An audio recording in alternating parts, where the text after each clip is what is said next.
She was sitting alone in a wheelchair near the hotel entrance, soaking wet, clutching a paper coffee cup with both hands, and 7 men in $1,000 suits were circling her like she was something that needed to be removed. Nobody moved. Not the doorman, not the concierge, not the 2 security guards standing 15 feet away, who suddenly found the floor tiles very interesting. One man did move. He wasn't supposed to be there. He had $12 in his wallet, holes in the sole of his left boot, and a job interview in 40 minutes that he couldn't afford to miss. He had no reason to get involved. He got involved anyway. And that single decision, made in about 4 seconds, without hesitation, without calculation, was about to unravel a conspiracy worth $3 billion. If you're new here, hit that subscribe button and stick with me to the end, because this story is going to go places you will not see coming.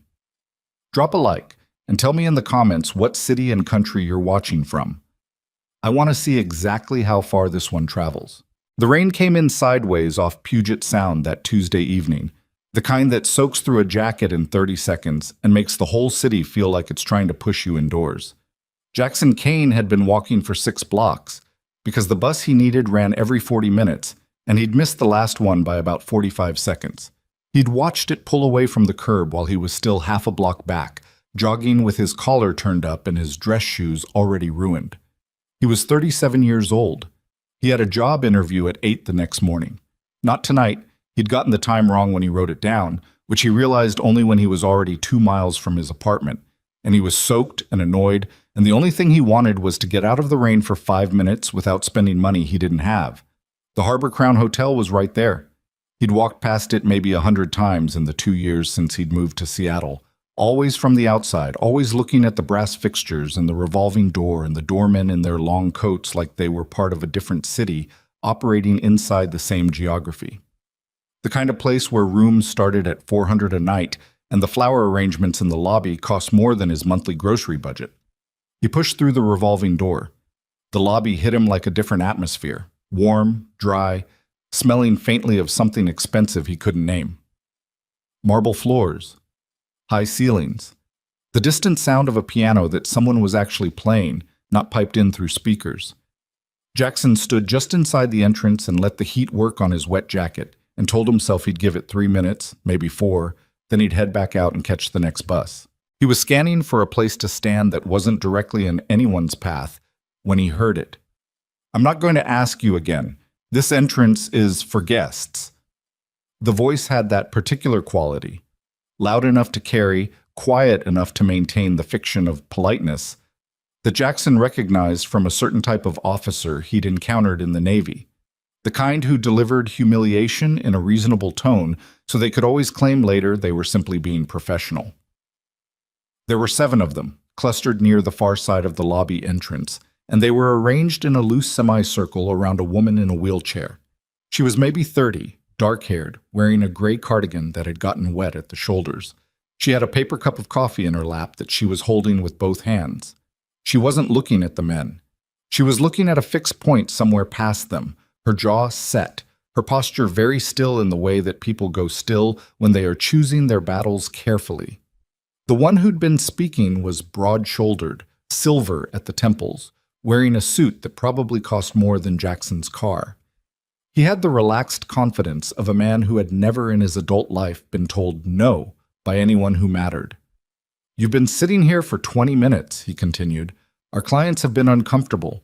This is a premium event space and you're blocking the view?" the woman said. Her voice was level, almost flat. "Creating a disturbance. I'm drinking coffee. You're drawing attention." She looked up at him then, and something in her expression shifted, not anger exactly, more like a very old, very tired recognition. "I see," she said. The man next to him, younger, with the eager energy of someone auditioning for approval, leaned in and said something in a low voice, and 2 of the others laughed. Jackson couldn't hear the words, but he understood the register. He'd heard it before, in different contexts, different countries, always carrying the same essential meaning.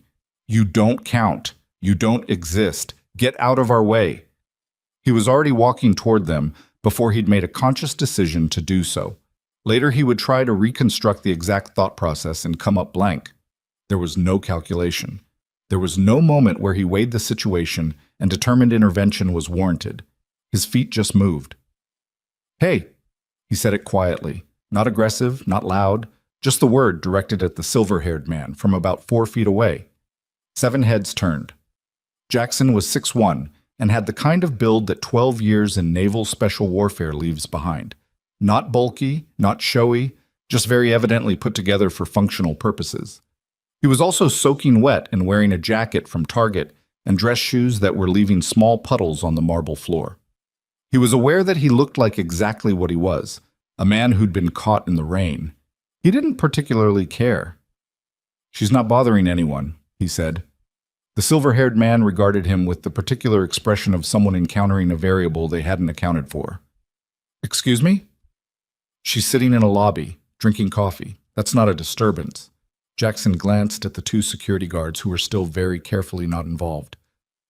"You two want to maybe take a walk?" The guards looked at each other. Neither of them moved. "Sir." The silver-haired man's voice dropped to something that was clearly meant to be menacing. "I don't know who you are, but this is a private event, and I can see that." Jackson took 1 step to the side, placing himself between the man and the wheelchair, not dramatically, just there. "And she's not at your event. She's in the lobby, which is a public space." He paused. "So, we done?" Silence. It was a specific kind of silence that Jackson had learned to read over years of operating in environments where the wrong move ended badly. This one wasn't going to escalate. The men were calculating. Who was this person? What was the exposure? Was this worth the scene? And the math wasn't coming out in their favor. There were people watching now. A woman near the check-in desk had her phone out. The piano had stopped. The silver-haired man straightened his jacket. "You have no idea what you're walking into," he said, quiet enough that only Jackson could hear it. "Probably not," Jackson said, equally quiet. "But I'm already here." For another 3 seconds, nobody moved. Then the silver-haired man turned and said something to the group, and they drifted away toward the event corridor, and the 2 security guards found somewhere else to be. And just like that, the lobby was ordinary again. Jackson turned around. The woman in the wheelchair was looking up at him. Her coffee cup was still in both hands. She had dark eyes that were, he thought, taking in a great deal more than her expression was giving back. "Thank you," she said. "Don't mention it." "You don't know who those men are?" "No, don't really need to." She studied him for a moment. "That's either very brave or very naive." "Usually ends up being both," he said. Something in her face shifted. Not quite a smile, more the shadow of one, there and gone. "Are you a guest here?" "No." He gestured vaguely at his soaked jacket. "I just needed to get out of the rain." "Ah." She looked down at her coffee cup. "Well, thank you anyway. Most people—" She stopped. "Most people didn't see anything," he finished. She nodded once. "Yes." He stood there for a second, awkward in the way he always got when a situation resolved itself and there was nothing left to do. He could leave. That was the sensible thing. He had a bus to catch, an interview to prepare for, a 7-year-old at home with Mrs. Kaminsky from downstairs who charged $12 an hour and had a 9 p.m. limit. He looked at the cafe counter against the far wall, looked at the woman's paper cup, which was mostly empty, looked at his wallet, which had, he knew without checking, 2 5s and a single. "You want another coffee?" he asked. She blinked. "I'm sorry?" "Coffee. You want one? The hotel cafe's right there." He paused. "My treat. I mean, I know it's a hotel cafe, so it's probably $12 for a medium, but..." The almost smile came back. "You don't have to do that." "I know." He shrugged. "I'm doing it anyway."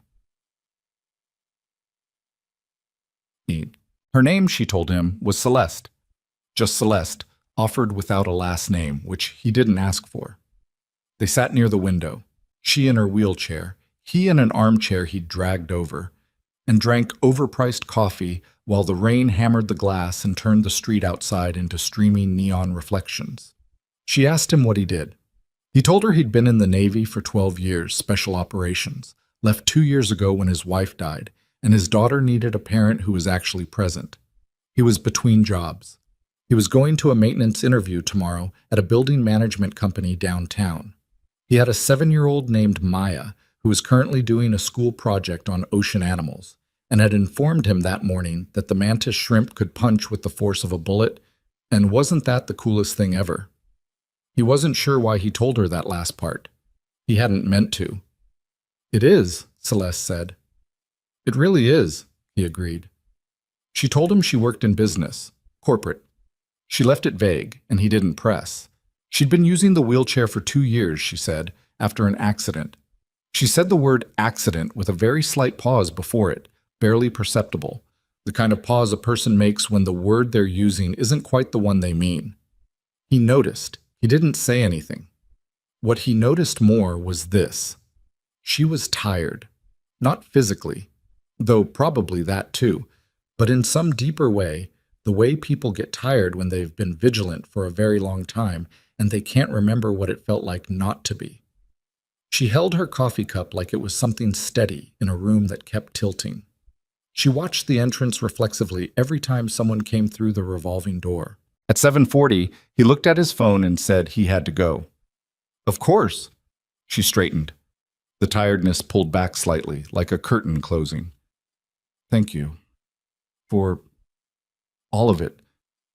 Hope the rest of your night's better," he said. "It already is," she said, and then, as he was pulling on his wet jacket, "What's the company? The interview?" He told her.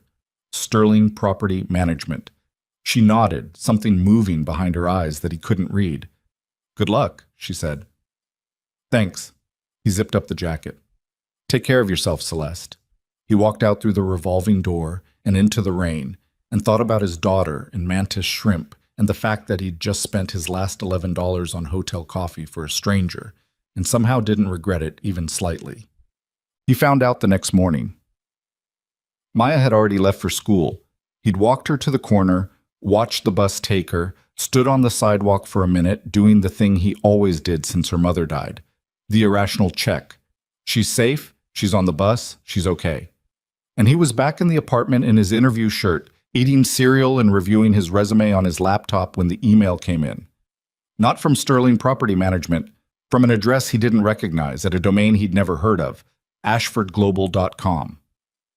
"Mr. Kane, your presence is requested at the Harbor Crown Executive Offices, 27th floor at 10 a.m. This is not regarding your previously scheduled appointment. Parking validation is available at the main desk. Office of the CEO." He read it twice. Then he Googled Ashford Global. The results loaded, and he sat there for a moment with his cereal spoon halfway to his mouth, reading. Ashford Global Holdings, private multinational corporation. Hospitality, real estate, technology investments. Headquarters. Seattle, Washington. Estimated value $3.2 billion. He put the spoon down. CEO, Celeste Ashford, 30. There was a photograph. A professional headshot, the kind that appears in Forbes profiles and industry publications. She was in the wheelchair. She was wearing a suit. She looked directly at the camera with exactly the same expression she'd had when she was watching the revolving door in her own hotel lobby in a wet cardigan, holding a paper cup. Jackson set the laptop aside. He looked at the $11 receipt from the cafe that was still on his kitchen table. For some reason he couldn't explain, and he sat there for a long moment in his interview shirt in his small Seattle apartment, and he thought, okay, so that's who she was. He got up, put his cereal bowl in the sink, went to find his better jacket. He figured he should probably be on time. He took the bus to the Harbor Crown Tower, told the desk he had a 10 a.m. with the CEO's office. The woman at reception didn't even blink. His name was already in the system, a badge was waiting. A woman named Dana from Executive Operations appeared within 90 seconds to walk him to the elevator. 27th floor. The executive level was a different texture than the hotel lobby below, quieter, with the specific hush of a space where serious decisions got made and people were trained not to make noise when making them. Floor-to-ceiling windows overlooked the sound. The furniture was understated in the way that expensive things sometimes are when the people who own them don't need to prove anything. Dana showed him into a conference room and said Ms. Ashford would be with him shortly. He waited exactly 3 minutes. The door opened and Celeste rolled in, and she was a different thing than she'd been last night. Same face, same eyes, but everything else reconfigured. The cardigan was gone. She was in a dark blazer, a silk blouse, her hair pulled back. She had the bearing of someone accustomed to a room orienting itself around her. A man followed her in. 40s, good suit, the kind of careful blankness on his face that Jackson associated with people whose job was to be invisible. He positioned himself near the wall without being introduced. Celeste stopped her chair across the table from Jackson. For a moment, she just looked at him. "You Googled me," she said. "This morning, yeah. And you still came." It seemed rude not to. Another almost smile. Then she folded her hands on the table and the almost smile went away and she said, "I want to offer you a job, Mr. Kane, and I need you to understand before I explain it that everything I'm about to tell you stays in this room. Not because I'm asking you to sign something, but because if any of it gets out before we're ready, someone is going to try to kill me again." Jackson said nothing for a moment. Then, again. "The accident 2 years ago," she said. "The one that left me like this." She didn't gesture at the wheelchair. "It wasn't an accident." Outside the windows, the sound was flat and gray and enormous. A ferry was making the crossing to Bainbridge, white against the water, very small from this height.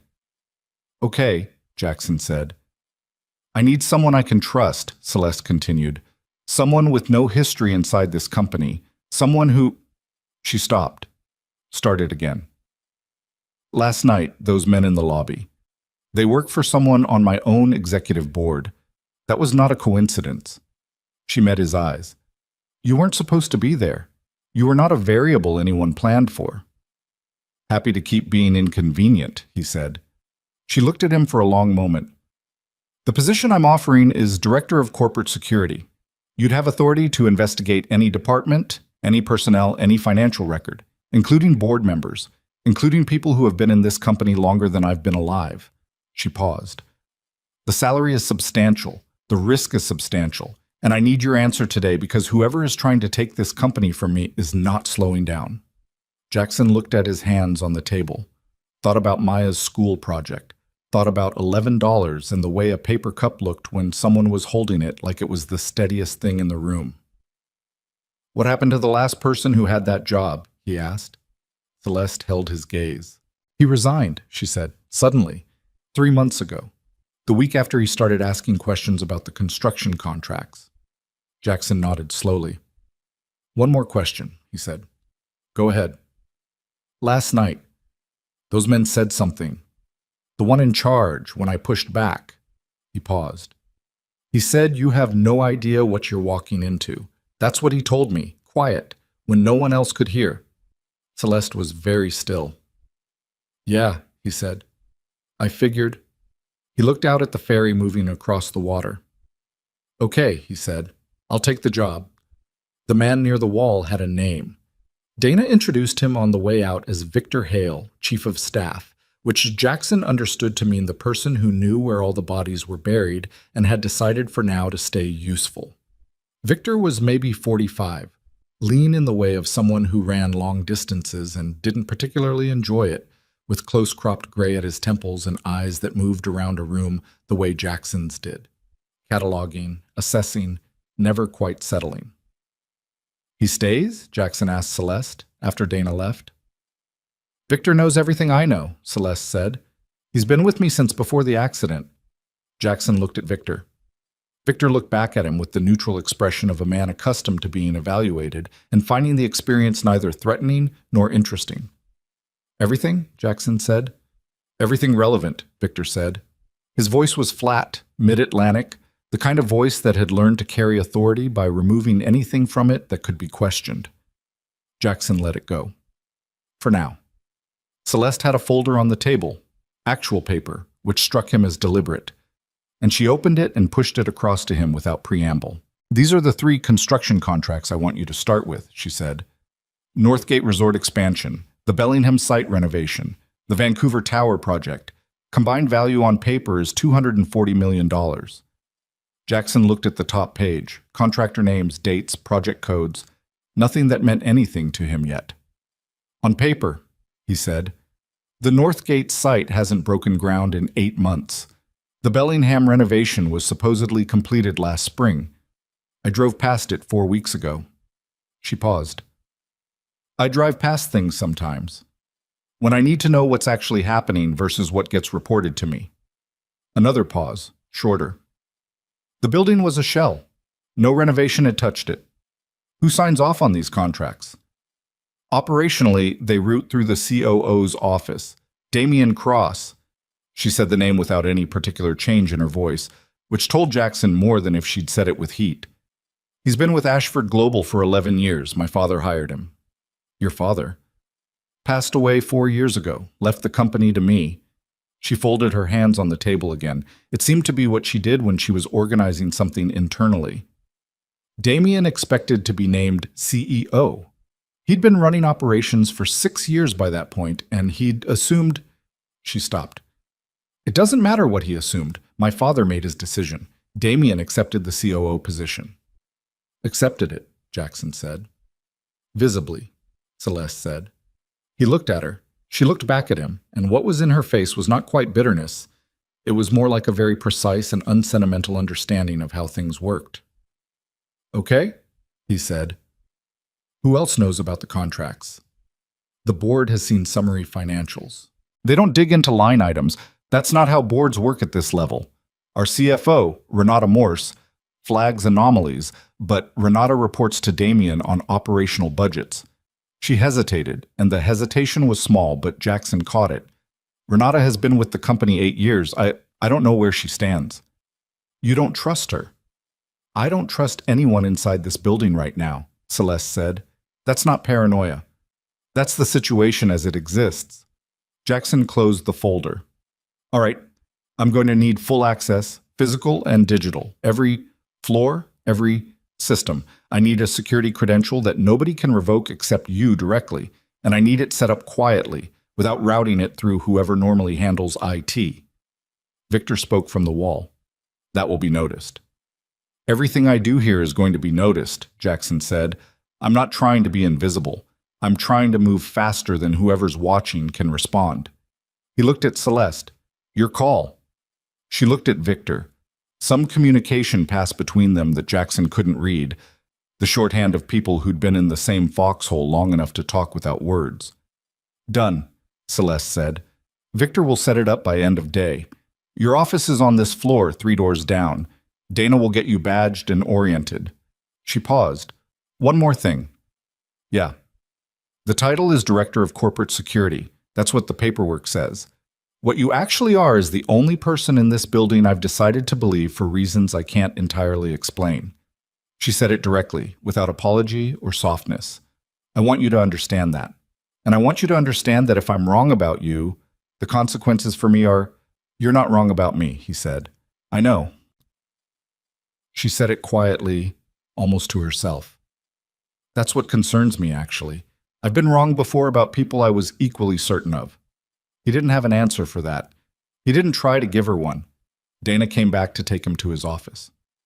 The office was a corner room with windows on 2 sides and a desk that probably cost as much as his car. Jackson sat in the chair, looked out at the water for approximately 30 seconds, then turned his back to the view and opened his laptop and got to work. He started with the construction contracts because that was the ground floor and you had to know what the ground looked like before you could understand anything built on top of it. The Northgate contract had been executed 18 months ago with a company called Meridian Site Development. Jackson searched the name. Meridian had a website, professional, generic, the kind built by someone who understood appearances, listing completed projects, certifications, a contact address in Portland. He searched the address. It corresponded to a mail forwarding service that also housed registered addresses for 47 other companies. He searched the principal listed on the contractor license. The man's name returned no social media presence, no professional history, no photographs. A human being who existed only on paper. He made a note. Then he pulled up the Bellingham contract. Different contractor name. Pacific Build Solutions, same pattern, Portland address, same forwarding service, different street number. He cross-referenced the 2 contractor registration numbers and found they'd been filed 11 days apart at the same county office by the same notary. He sat back and looked at the ceiling. This wasn't sloppy. Whoever had set this up had taken real care. Multiple layers, real-looking documentation, enough distance between the pieces that a casual audit would find nothing wrong. This was a professional construction. Someone who knew how corporate procurement worked from the inside, who understood which questions got asked during routine reviews and which ones didn't. At 12:30, Dana knocked and told him lunch had been arranged if he wanted it. He thanked her and said he was fine. At 1:15, his new company phone buzzed with a text from a number not in his contacts. This is your one warning. Resign before 5 p.m. You have a daughter. Be smart. He stared at the text for a long moment. Then he screenshotted it, sent it to his personal email as backup, set the phone down, and went back to the contracts. He didn't mention it to anyone yet because, in his experience, the first warning was also a clock. It told you that someone was scared enough to threaten you on day one, and that meant they'd already made mistakes they were trying to cover, and that meant there was something to find if he moved fast enough. He told himself this was the right call. He also texted Mrs. Kaminsky and asked if she could pick Maya up from school and stay until he got home, and he sent it before he could think too hard about what that meant or why he was doing it. By 3 p.m., he'd identified a pattern in the payment schedules. The construction contracts released funds in quarterly tranches, each one requiring sign-off from 2 executives. The second signature on every single payment, across all 3 projects going back 18 months, was the same, D-Cross, initialed in the same cramped hand. The first signature rotated. 3 different names from 3 different departments, none of them the same person twice. He looked at those names for a while. Then he got up and walked the floor. He'd learned this in the field, the difference between reading a situation and being inside it. Documents told you the shape of things. Walking told you the texture. So he walked slowly, keeping his hands in his pockets and his face neutral, stopping occasionally to look at things that didn't require looking at. A fire exit map, a printer status screen, the view out a hallway window. What he was actually watching was people. There was a woman at the end of the east corridor who had been at her computer since he arrived, never looking up, headphones in. Too still. People that still were either deeply focused or working very hard at appearing deeply focused. There was a man near the elevator bank who took 2 phone calls in the hour Jackson was watching, both times stepping away from his desk toward the stairwell, both times glancing back before he spoke. There was an IT manager named, according to his desk nameplate, Steve Okafor, who walked past Jackson's office 3 times in 90 minutes for no evident reason. On the 3rd pass, Jackson opened his door. "Steve." The man stopped. He was early 30s, broad-shouldered, the kind of face that defaulted to pleasant. "Sir?" "Jackson's fine. Come in a second." A flicker of something, not quite alarm, not quite anything identifiable, crossed Okafor's face. He came in. Jackson gestured to the chair across the desk. "You run the network operations for this floor?"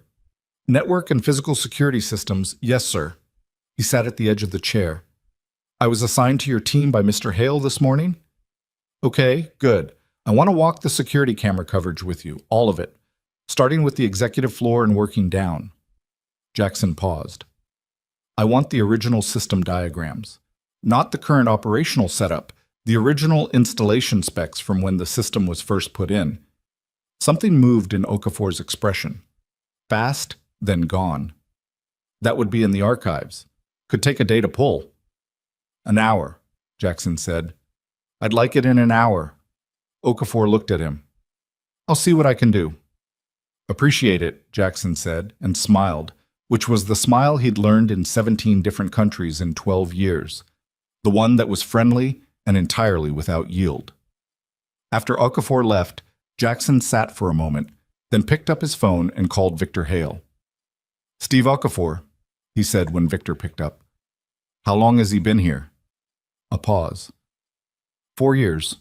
"Why?" "Who brought him in?" A longer pause. "I'd need to check."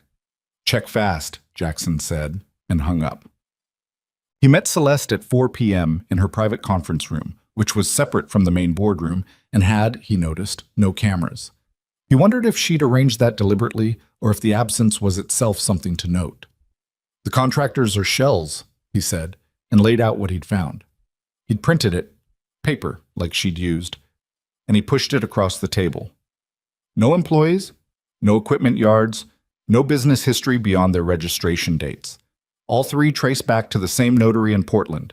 The payments were approved every quarter for 18 months, and Damian Cross co-signed every single one. Celeste looked at the papers. Her face was very calm in the way faces go calm when the information being received confirms something the person already feared and has been carrying alone for too long. How much total, she said. Based on what I can see, somewhere between 60 and 80 million. Possibly more if there are contracts I haven't found yet. She was quiet for a moment. I knew something was wrong with those projects. I asked Damien about Northgate 6 months ago. He told me there'd been permitting delays, supply chain issues. She paused.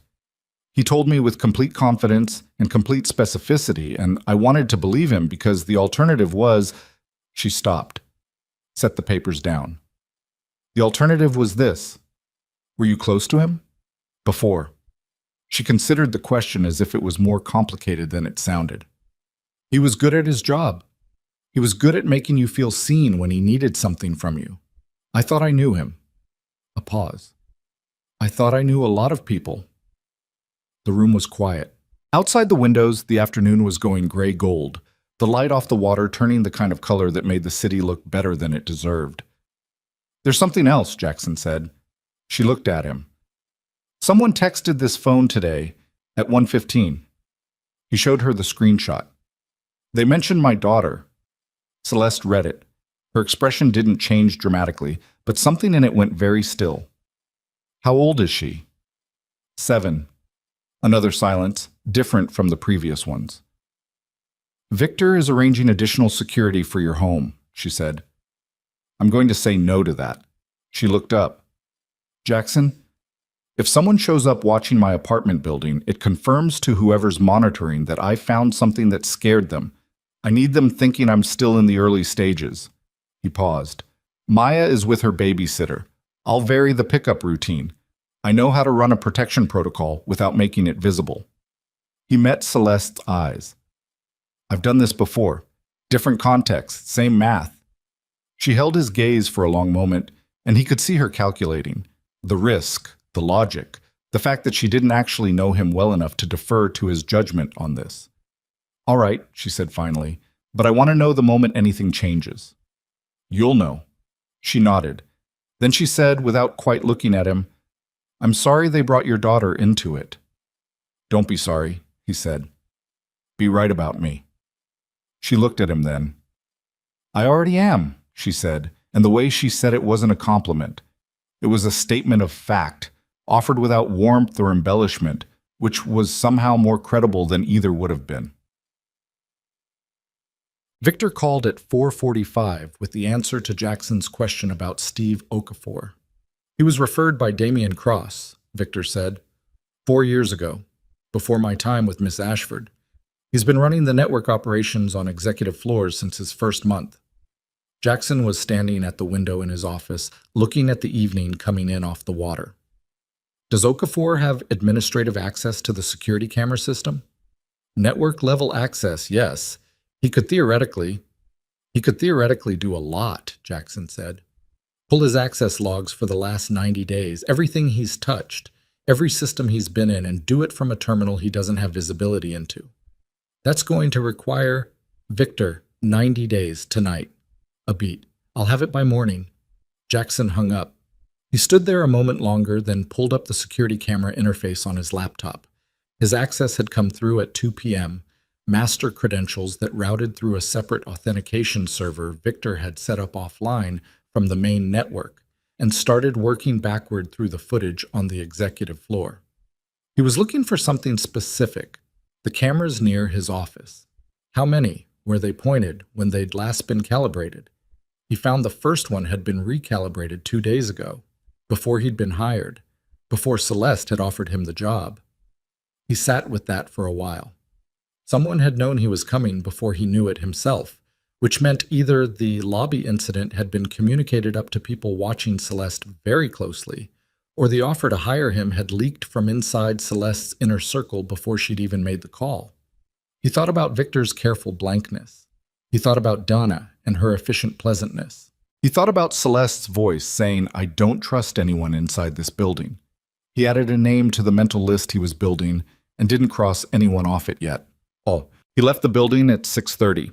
Took the bus home because he didn't have a car that would fit a parking structure, and also because the bus was anonymous, and anonymity was something he was thinking about now in a way he hadn't been 12 hours ago. Maya was at the kitchen table doing homework when he came in. She had her mother's habit of doing 3 things at once: homework, eating crackers, watching something on an old tablet propped against the sugar bowl.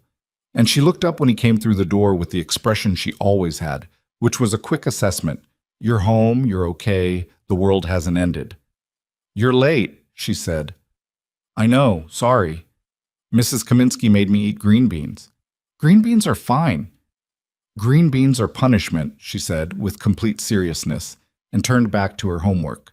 He stood in the small kitchen for a moment, just there, listening to the sound of the tablet and her pencil on paper and the distant noise of the building around them. Everything ordinary, everything intact. He made dinner. Nothing interesting. Pasta, jarred sauce, the heel of a loaf of bread he found in the freezer and defrosted in the oven. They ate at the table, and Maya told him at length about a disagreement she'd had with her friend Priya about whether dolphins were smarter than octopuses, and her position was that it depended on how you defined smart, and Jackson said he thought that was a pretty good position to take, and she said she knew she'd told Priya the same thing, and Priya had said it was a cop-out answer. "Is it a cop-out answer?" Maya asked. "No," Jackson said. "Depends on how you define smart is the actual correct answer. Priya's wrong." Maya pointed at him with her fork. "That's what I said." He did the dishes while she finished homework. Put her to bed at 8:30. She was reading a book about deep-sea creatures, which he'd encouraged because it was better than the tablet, and also because he liked the look on her face when she found something that genuinely astonished her, and the deep sea was full of things that genuinely astonished her. He checked the locks on the windows and the door. He sat at the kitchen table after she was asleep and looked at his notes on his laptop, the contractor names, the payment schedules, the camera calibration timestamp, and he thought about a woman in a wet cardigan holding a paper cup like it was the steadiest thing in the room, and about what it cost a person to live that carefully for 2 years while the people trying to kill them sat in the offices above and signed off on quarterly reports. His phone buzzed, a different number than the earlier text. This one said, "You found the contracts. We know. Clock starts now." He looked at it for a long moment. Then he opened a new note and wrote one line at the top. "They're watching the financial records in real time. Someone with active access is monitoring what I pull." He underlined the word active. Whoever they weren't just embedded in the company's past. They were operating in it right now, in the present tense, with eyes on every system Jackson had touched today. He thought about Steve Okafor. He thought about the recalibrated camera. He thought about a notary in Portland and 47 shell companies and a limousine that had exploded on a Tuesday night 2 years ago and been reported in the news as a mechanical failure. He thought about Celeste's voice. "Someone is going to try to kill me again. Not might. Not could. Is going to." He closed the laptop, sat in the dark quiet of his kitchen for a while, listening to his daughter breathing down the hall. Then he opened it again and got back to work, because the clock, apparently, had started, and he had never in his life been the kind of man who waited for things to come to him. Victor's access logs arrived at 6:47 a.m., delivered to a secure folder that existed on a server Celeste had maintained off the main network since the accident, a precaution she'd implemented quietly without telling anyone except Victor, which Jackson understood now was one of the reasons Victor was still in the room when everyone else had become a question mark. Jackson was already at his kitchen table when they came through. Maya was still asleep. The apartment was dark except for the lamp over the table and the pale gray light coming through the window, the kind of Seattle morning that never quite decided whether it was going to rain or just threaten it all day. He had coffee. He had the logs.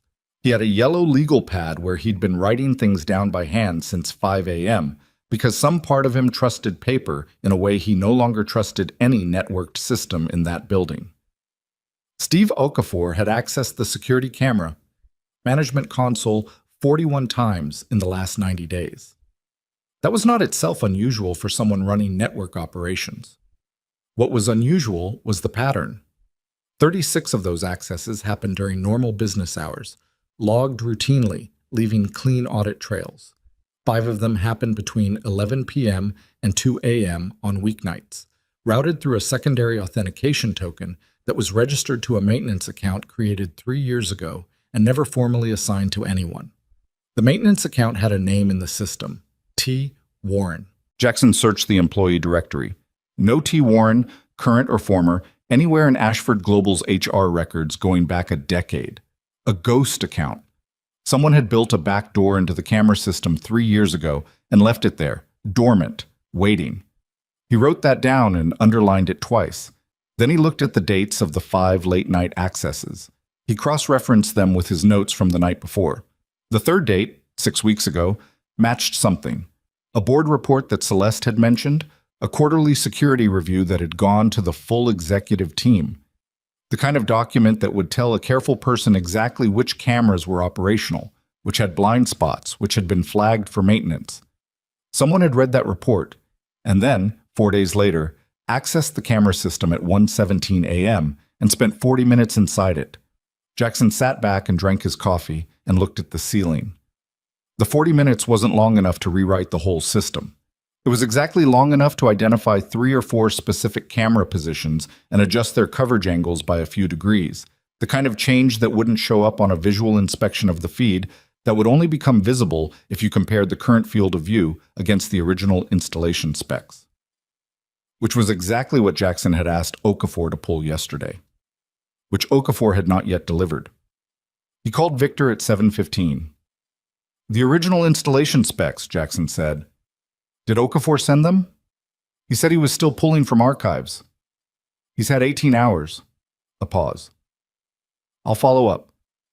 "Don't follow up," Jackson said. "I want you to go to the physical records room yourself and pull them. Don't tell Okafor you're doing it. Don't tell anyone." Another pause. Longer. "Jackson, if I do that and someone sees me, then someone sees you pulling old installation records, which is exactly the kind of thing a chief of staff does when the new security director is getting oriented."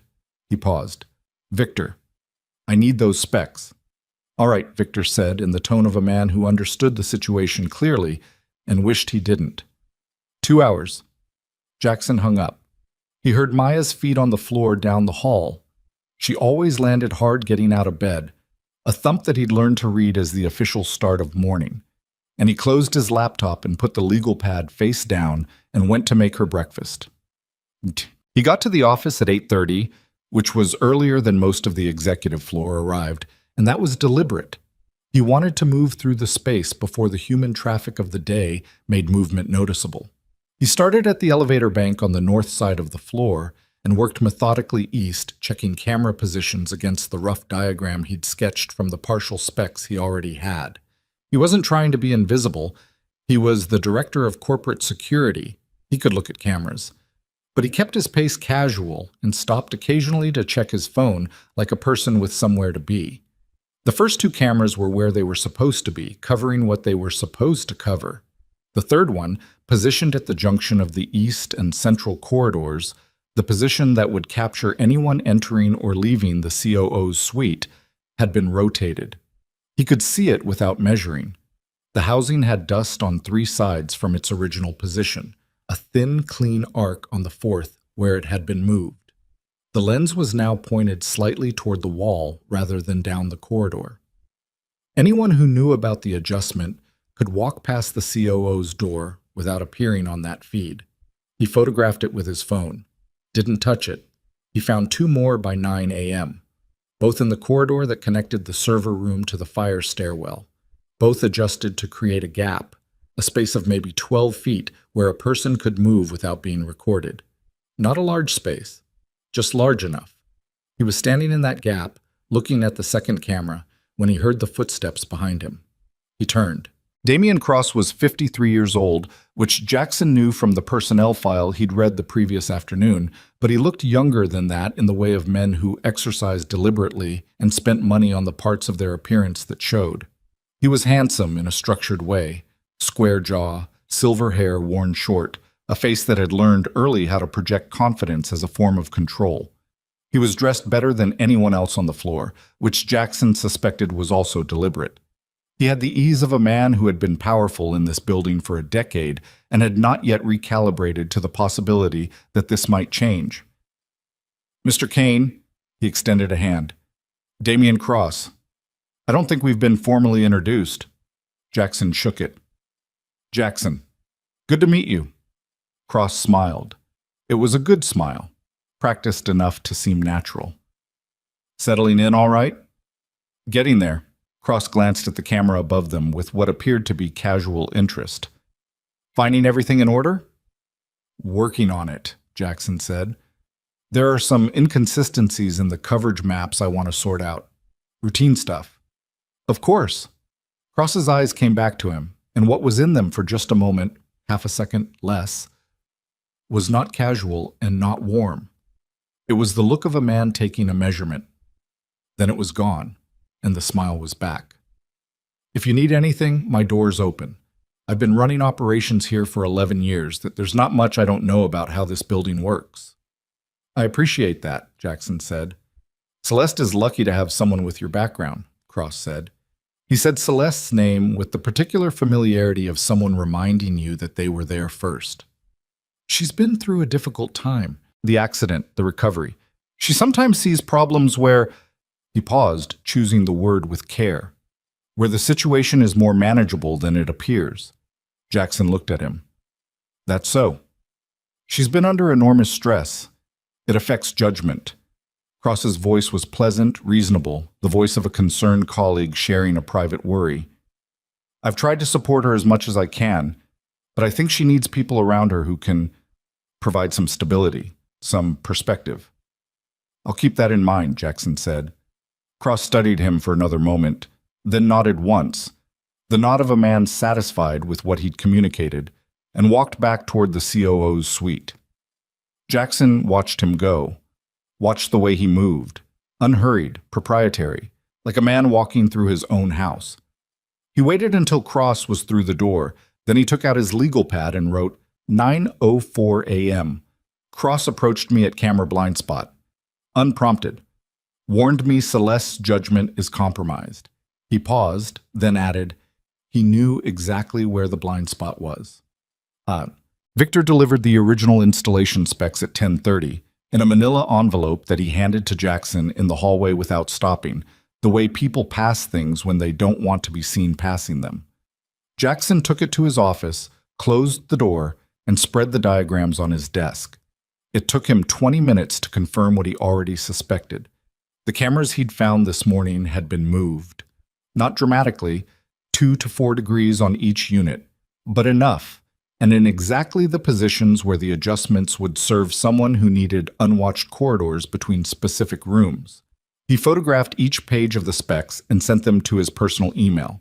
Then he locked the originals in the bottom drawer of his desk, which he'd had Victor add a separate lock to that morning. He was writing up his notes when his computer screen went dark. Not sleep mode. Dark in the wrong way, fast, without the fade. A hard cut. He looked at the keyboard, tried a key. Nothing. He reached for his phone to call Victor and found a message already waiting. Sent 30 seconds ago from a number he didn't recognize. Check your email. He used his personal phone to open his personal email. There was a message with no subject line from an address that was a random string of characters. Inside were 2 attachments and 3 sentences. Your credentials were used at 9:47 p.m. last night to access the executive personnel files. Your credentials were used at 11:03 p.m. to download the Q3 board strategy documents. IT security has flagged both accesses as unauthorized. He set the phone down very carefully. At 9:47 p.m. last night, he had been sitting at his kitchen table looking at Okafor's access logs. At 11:03 p.m., he had been asleep. His company laptop had been closed on the table, connected to his home network. He had not at any point accessed personnel files or board documents because he hadn't yet been given clearance for either. Someone had used his credentials remotely, which meant someone had captured his login during setup, either from the authentication server Victor thought was secure, or from his laptop itself, which he had connected to the building's network when he first sat down in his office yesterday morning before the separate credentials were configured. A 12-hour window. That was all it had taken. He called Victor. "My system's been locked," he said. "I need you to pull the authentication logs for my credentials from last night." Victor's voice, when it came, was careful. "Jackson, there's something happening." "What?" "I just got out of an emergency meeting. Damien called it 30 minutes ago.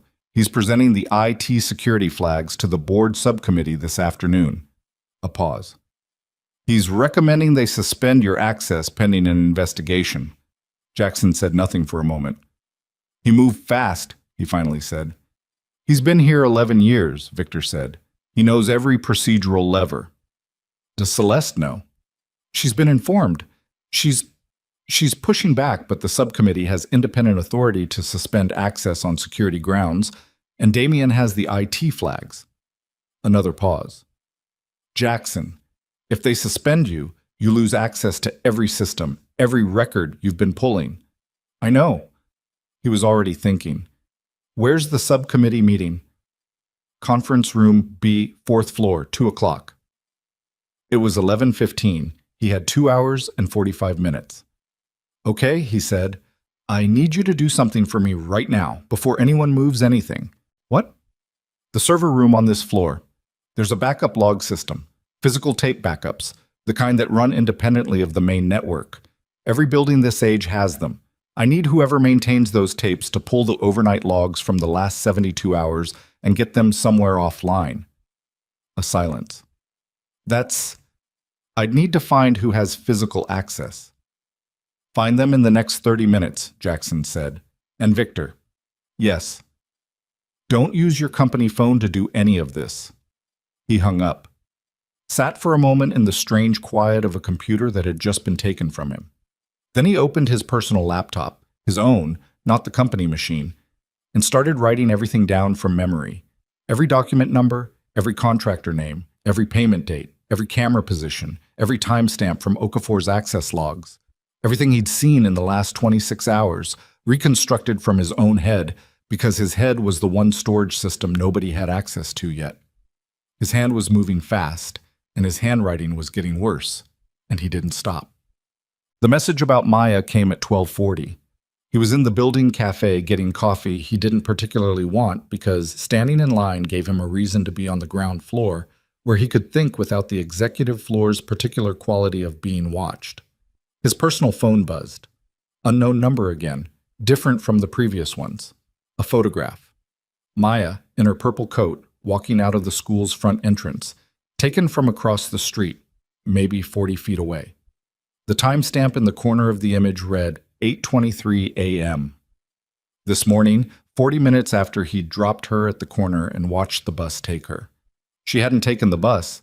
She'd walked the last 2 blocks alone, which she sometimes did, which he sometimes let her do because the school was right there and the street was quiet, and he'd been trying to give her small pieces of independence that 7-year-olds needed. He understood this now as a mistake he would not make again. Below the photograph, 3 words. We see everything. He stood in the cafe line with the phone in his hand and the photograph on the screen, and there was a moment, maybe 5 seconds, where nothing in him was operational or strategic or professional. Just a father looking at a picture of his kid taken by someone who wanted him to know they could reach her. Then the 5 seconds ended. He called the school's main office from his personal phone, identified himself, told them his daughter was not to leave the building with anyone other than himself or Mrs. Kaminsky, whose name and photograph he would email within the hour.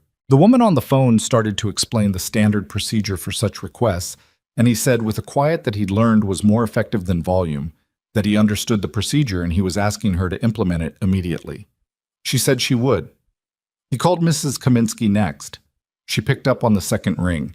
He told her he needed her to pick Maya up from school today, use the side entrance, take a different route home than usual, and not open the apartment door for anyone until he got there. He said it calmly, because Mrs. Kaminsky was 64 years old and had raised 3 kids and was not someone who panicked, but he could hear in her silence that she understood this was not a normal call. "Is Maya in danger?" she asked directly. "I don't think so," he said. "I'm being careful." "All right," she said. "I'll be there at 2:30. He stood for another moment after he hung up, in the middle of the cafe line with people moving around him, and he breathed, once, twice. Let the thing that had surged up in him during those 5 seconds settle back down into something he could work with. Then he went upstairs and kept going.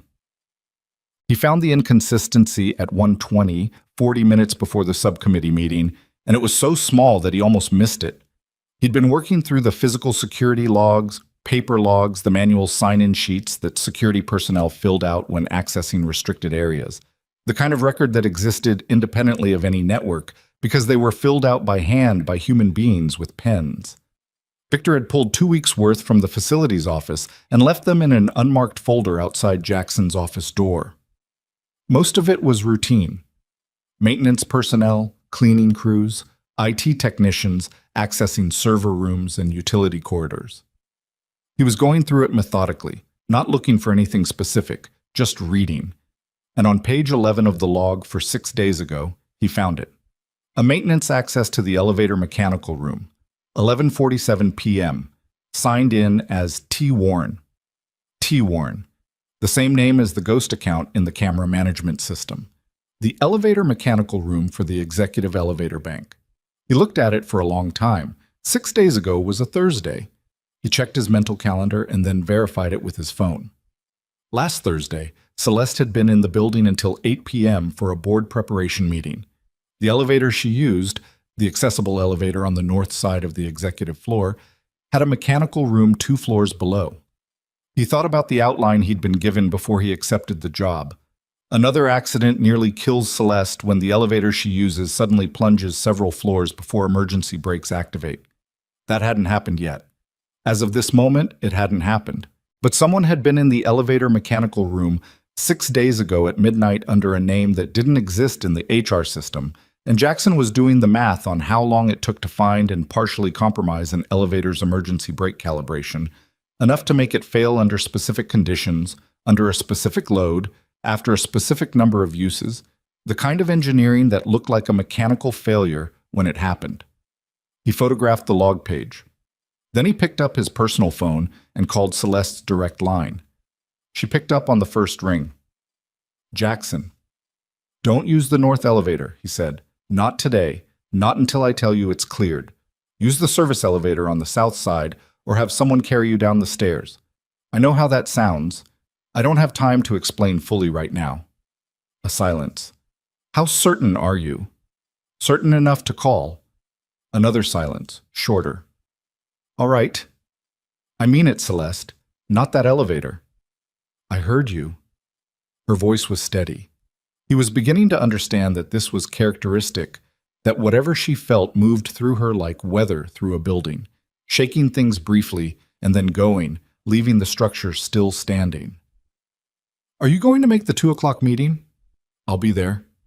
Damien has an IT security investigator from outside the company, someone he brought in this morning. "Of course he does," Jackson said. "The subcommittee chairperson is Margaret Fielding. She's been on the board for 6 years. She's thorough and she's fair, and she doesn't like Damien particularly, but she follows process." "What does the process say?" "If it presents documented evidence of unauthorized access, the subcommittee can suspend credentials for up to 30 days pending full investigation." 30 days, Jackson said. "Yes." He did the math on 30 days against what he was currently looking at. The math was not good. Whoever had been in the elevator mechanical room 6 days ago had not fixed something. They had started a countdown, calibrated to run out at a specific moment. "I need 20 minutes in that conference room before Damien presents," he said. "Can you make that happen?" "I'll try." "Don't try. Make it happen." A pause. Then, "Done," she said, and something in her voice had changed. Not louder, not harder, just very clear. The voice of someone who had been careful and patient and outmaneuvered for 2 years and had decided, in this moment, that she was done playing the timeline other people set for her. He hung up, gathered his notes, the legal pad, the photographed specs, the maintenance log page, Okafor's access records, the payment schedules, all of it on his personal phone's camera roll, and stood up. It was 1:35. He had 25 minutes.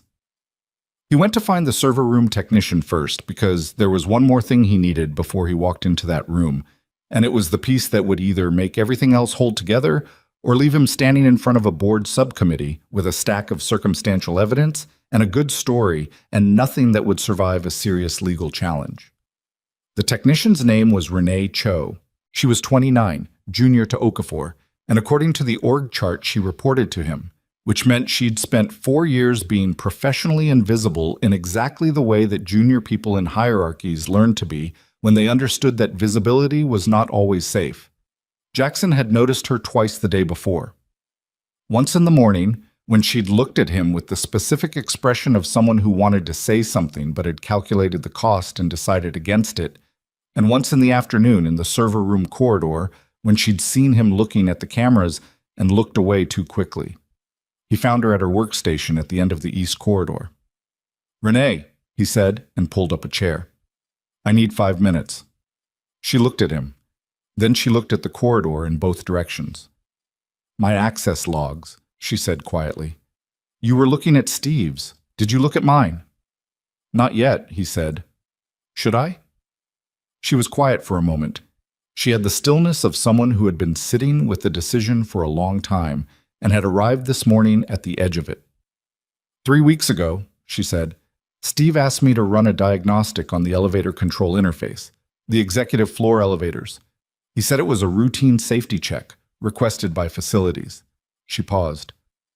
"I ran it, but the parameters he gave me weren't diagnostic parameters. They were calibration inputs." Another pause, longer.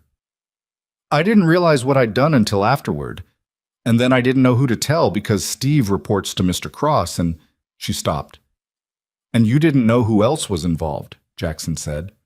She looked at him. Her eyes were very steady, the way eyes get when a person is scared but has decided that being scared is no longer a reason to stay quiet. "The calibration I ran," she said. "It would cause the emergency brake on elevator 3 to engage late. Not fail completely, just late. By about 2 seconds." She swallowed. "Depending on the speed of the drop, 2 seconds is enough," Jackson said. She nodded. "I need you to pull that diagnostic log," he said, "the one from 3 weeks ago. Every input parameter, every output reading, your login credentials, the timestamp, all of it." "If I do that," she said, "Steve will know I pulled it." "Steve," Jackson said, "is about to have bigger problems than what you pull." He held her gaze. "You have the log?"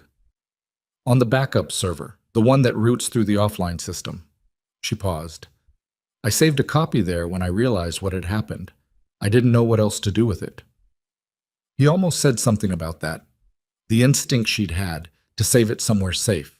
The quiet good judgment of someone who'd sensed without being able to name it that something was being built around her that she didn't want to be part of. But there wasn't time. "Get it," he said. "Right now. Print it and bring it to conference room B by 1:58. She looked at him for another moment. Then she pushed back from her desk and stood up. He checked his watch. 1:41. He had 19 minutes, a maintenance log, a set of camera specs, a payment trail, and a 29-year-old technician who had saved a file 3 weeks ago because her gut told her to. He started walking toward the elevator, the service elevator, south side.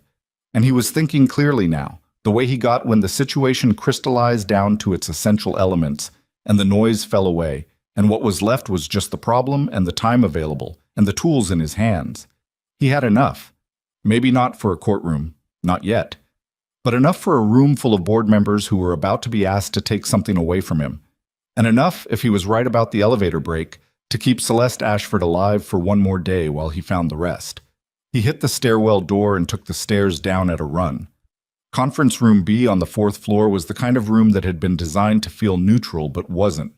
Round table, 8 chairs, no head position, the architecture of democratic deliberation, but the wall of windows faced east, which meant that anyone sitting on the west side of the table had the afternoon light at their back and anyone sitting on the east side was squinting into it. Jackson noticed this the moment he walked in at 153 and chose his seat on the west side without making a performance of it. Renee Cho came in 2 minutes later with a manila folder pressed against her chest like she was carrying something fragile. She sat in the chair he'd left open next to him and set the folder on the table and didn't say anything. Her hands were steady, but her jaw was tight, and Jackson thought that steadiness was costing her something. He didn't say anything either. There wasn't anything useful to say. Victor arrived at 157 with Celeste, who had come down in the service elevator on the south side exactly as Jackson had asked. She rolled into the room and positioned herself at the table and looked at Jackson, and he gave her a small nod that meant, "I have something." And she gave him back a look that meant it better be enough because she knew this room, and she knew what it was going to feel like. And she had been building toward this confrontation for 2 years without being able to choose the ground or the timing. And this was not ideal ground or ideal timing, but it was what they had. Margaret Fielding arrived at 1:59. She was 61, silver-haired, with the kind of face that had earned its lines through attention rather than neglect. She'd been on the Ashford Global Board for 6 years, and from the file Jackson had read, she was the only board member who'd sent Celeste a personal note after the accident. Not a corporate communication, a handwritten card. He'd noted that. It didn't make her an ally exactly, but it made her a person who distinguished between the institution and the human being running it, which was more than he could say for most of the people in this building. Damian Cross walked in at 2:01, trailing a man Jackson didn't recognize. Mid-40s, wire-framed glasses, the deliberate neutrality of a consultant who understood his value lay in appearing objective. The outside IT investigator. He was carrying a laptop and a printed report bound with a binder clip. Damian looked at Jackson sitting on the west side of the table with Renee Cho beside him and the folders in front of them, and something moved through his face, fast, then gone, replaced immediately by the same composed expression he'd had in the executive corridor that morning. He was good at composure. Jackson had been cataloging how good. "Mr. Kane," he said, with a nod that managed to be both professional and slightly condescending, "I wasn't expecting you to attend." "It's a meeting about my credentials," Jackson said. Seemed relevant. Margaret Fielding looked at both of them with the expression of a woman who had sat through enough corporate theater to recognize it early and had very little patience for it. "Let's get started," she said. "We have the standard record. This is a subcommittee credential review called under Section 14 of the Security Operations Charter, initiated by the COO's office." She looked at the outside investigator. "Mr. Hartley," the man said. "Craig Hartley, Hartley Digital Forensics." "Mr. Hartley, you've reviewed the flagged access events?" "I have." He opened the laptop. "On the evening of before we get to the flags," Jackson said. Fielding looked at him.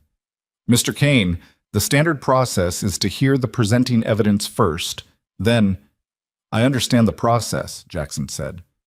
"I'm asking for 2 minutes before Mr. Hartley presents, because what he's about to show you was manufactured, and I want you to have context before you look at it. Because context is the difference between a frame and a picture." He paused. 2 minutes. Then he can present whatever he has.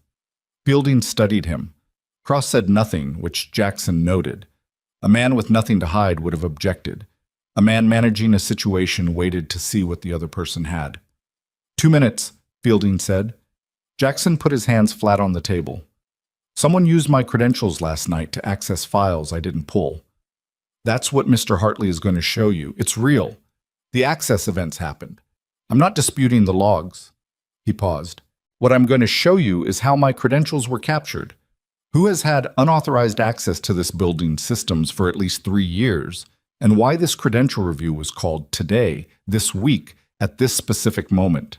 He opened the first folder, the camera specs, the photographs of the adjusted positions, and slid copies to Fielding and to the empty chair beside her, where a second subcommittee member, a man named Harris, who had come in quietly and sat down without Jackson noticing, was now paying close attention.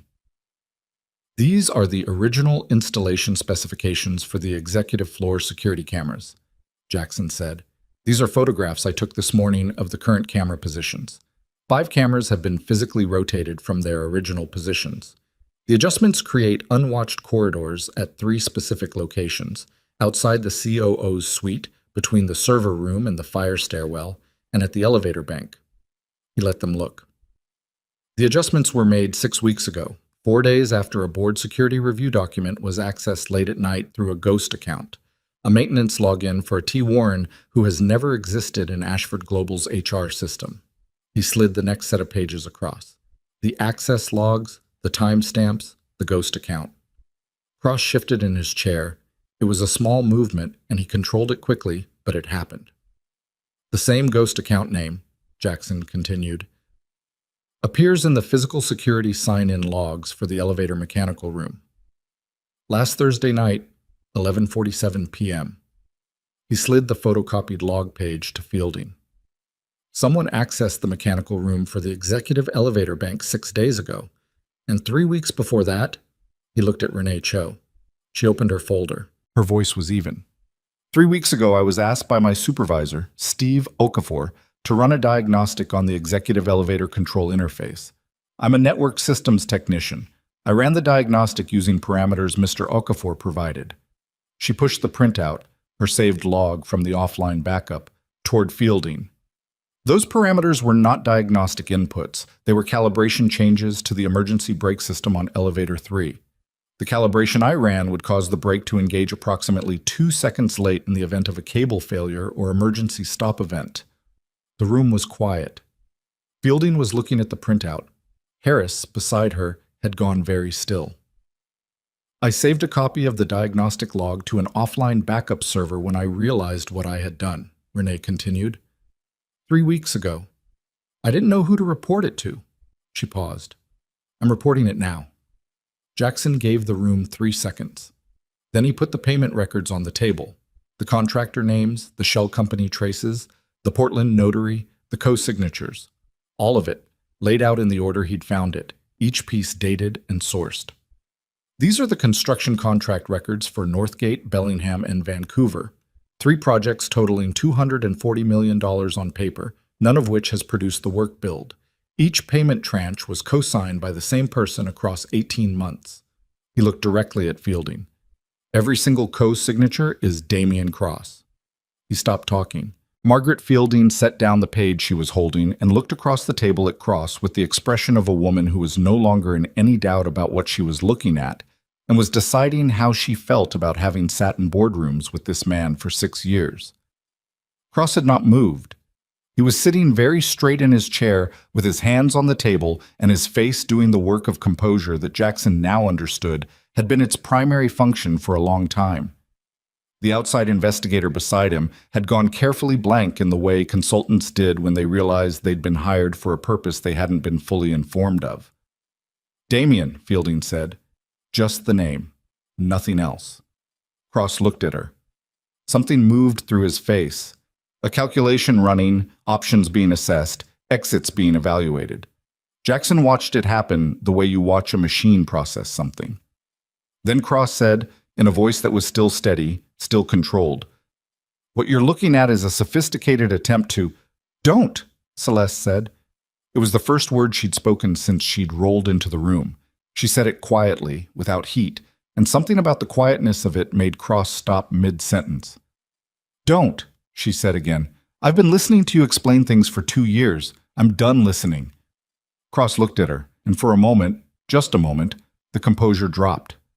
Not into guilt exactly, into something older and uglier than guilt.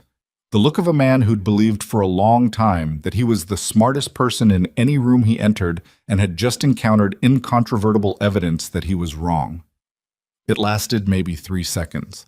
Then the composure came back, but it was effortful now in a way it hadn't been before. "Margaret," he said, turning to Fielding, "these documents need to be independently verified. You can't act on—" "I can and I will," Fielding said, in a voice that had stopped being reasonable.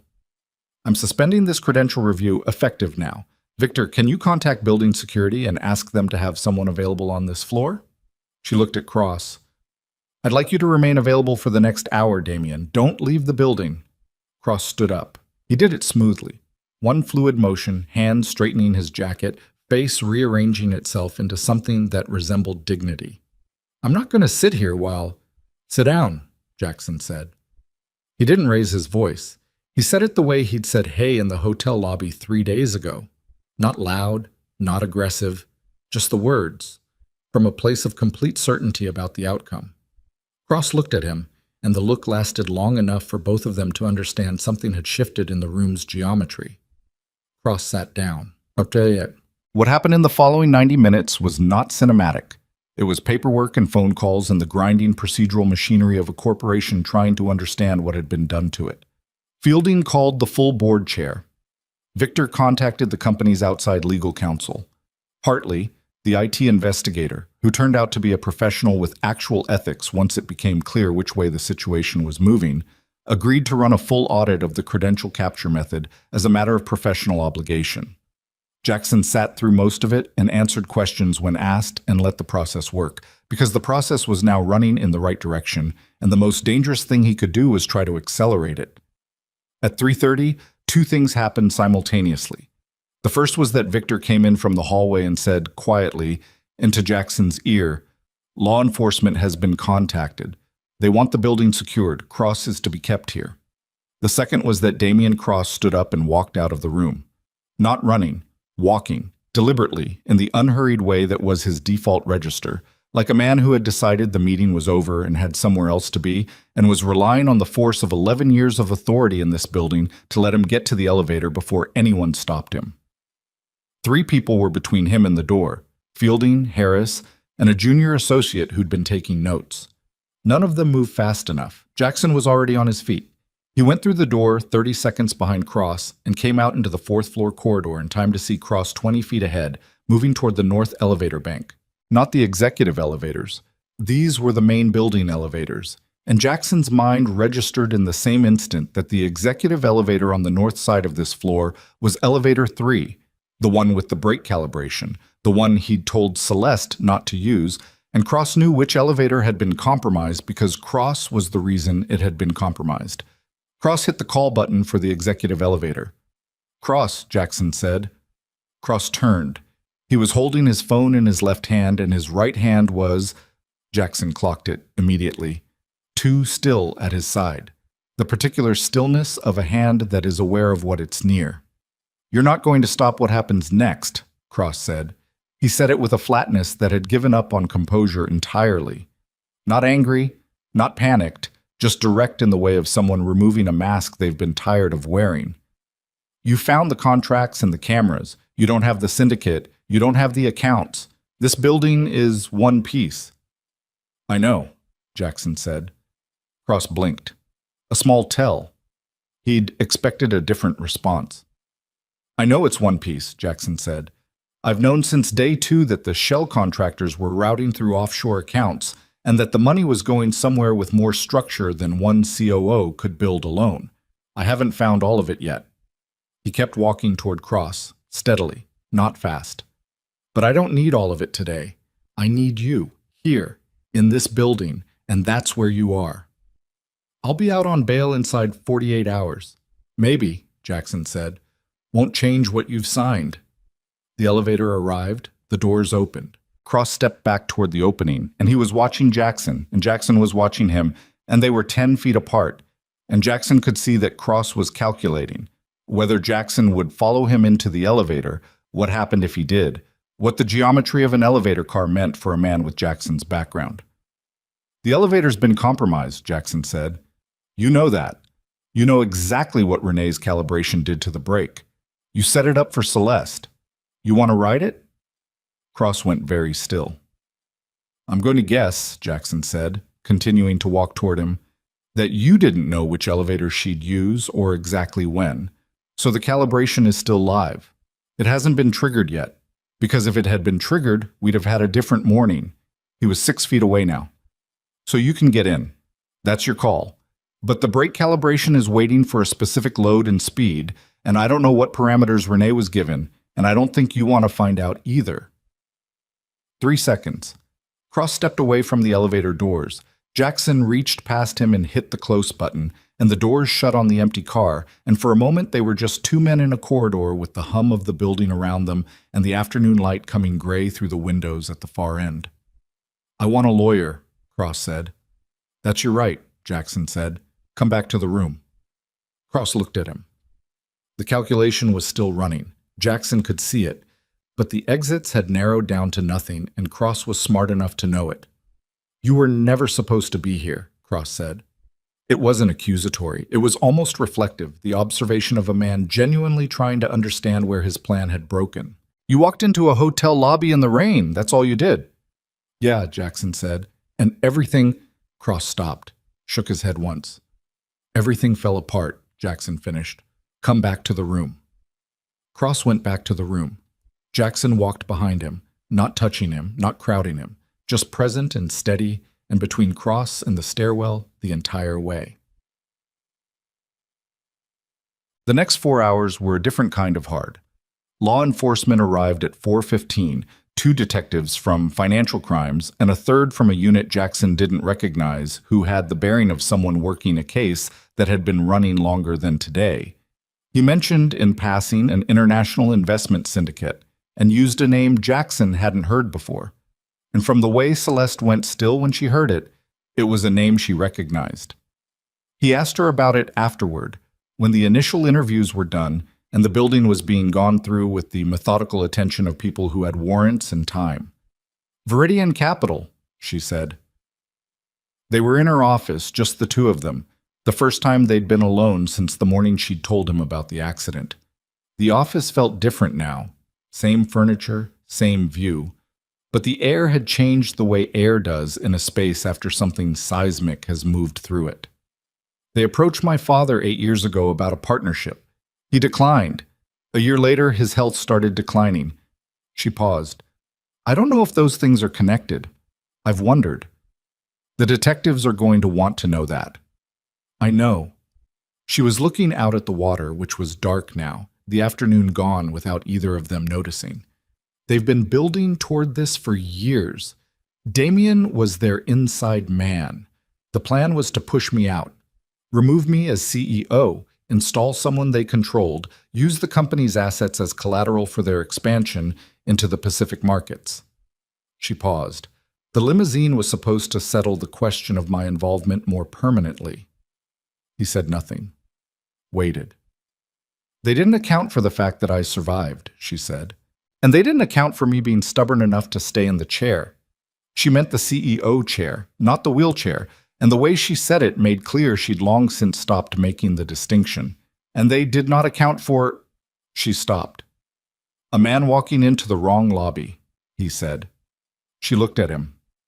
"They staged that confrontation deliberately to test whether I had anyone around me who would react, who would step in." A pause. "Their plan depended on me being isolated, and I was isolated. I had Victor, and Victor is loyal, but Victor is not—" She considered her words. "Victor manages. He doesn't act. And I acted." "You bought me coffee," she said, "with your last $11, and it turned out that was the thing they hadn't planned for." He sat with that for a moment. It was a strange thing to have been the variable in someone else's equation, not through skill or training or any quality he'd have chosen, but just through the particular combination of being in the wrong place and being unable to watch someone get circled without doing something about it. "Steve Okafor," he said. "He's been cooperative since this afternoon. He gave them the access credentials for the Ghost account. It traces back to a server outside the country." She paused. "He didn't know about the elevator. He thought he was helping with corporate intelligence, surveillance, monitoring, document access. When they told him about the brake calibration, She stopped again. "He came apart fairly completely, is what I understand. And Renee Cho will not be facing any action from the company. Victor is handling that personally." She turned from the window.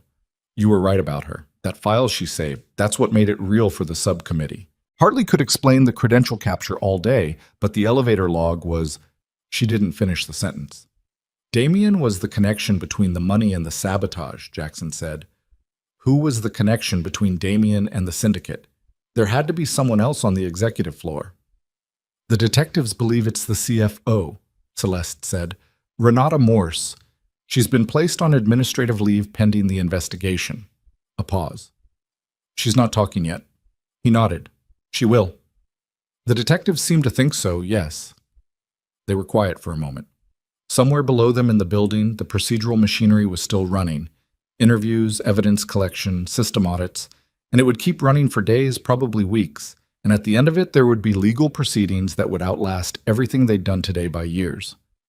That was how these things worked. The moment of action was always brief.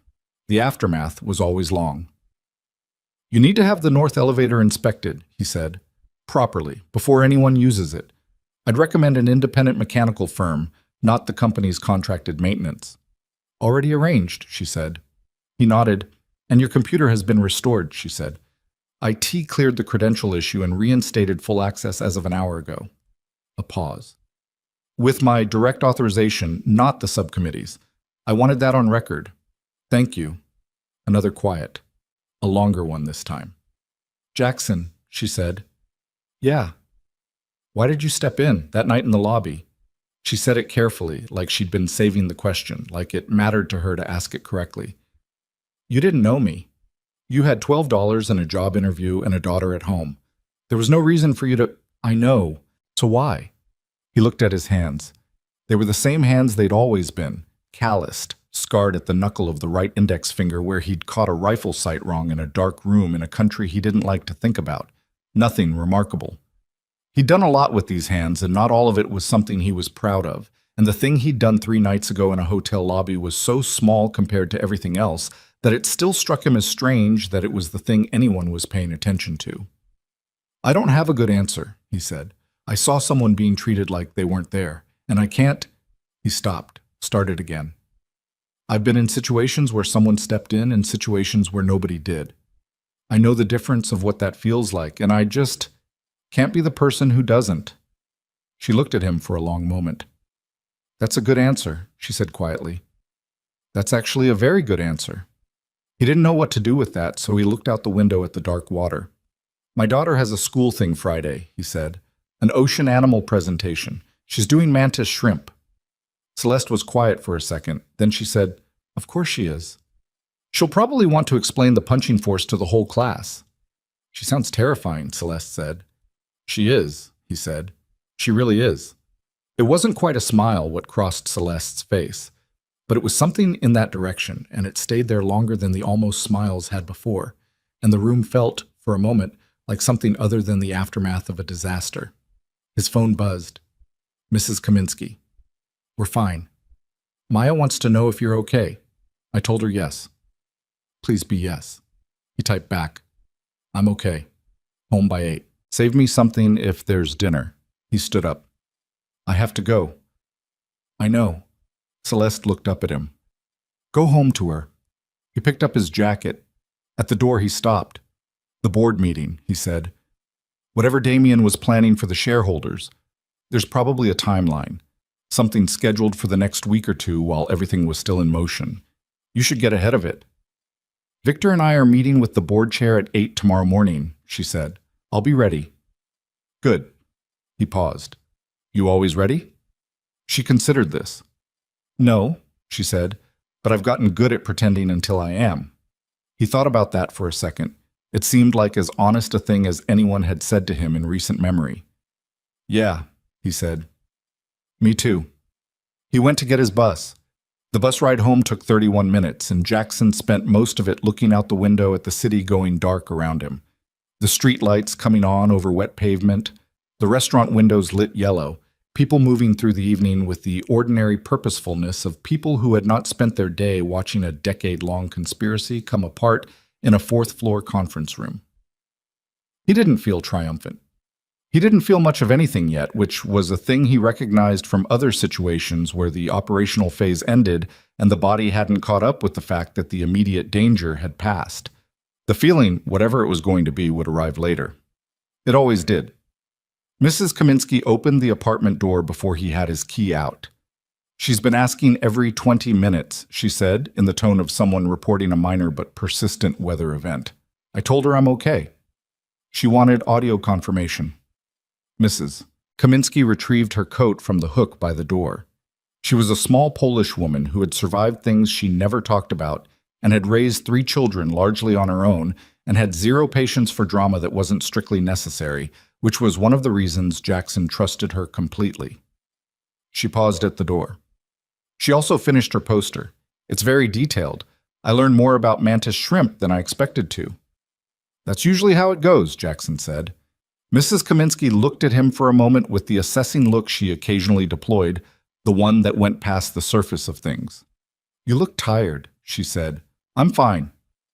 Those are different things, she said, and left.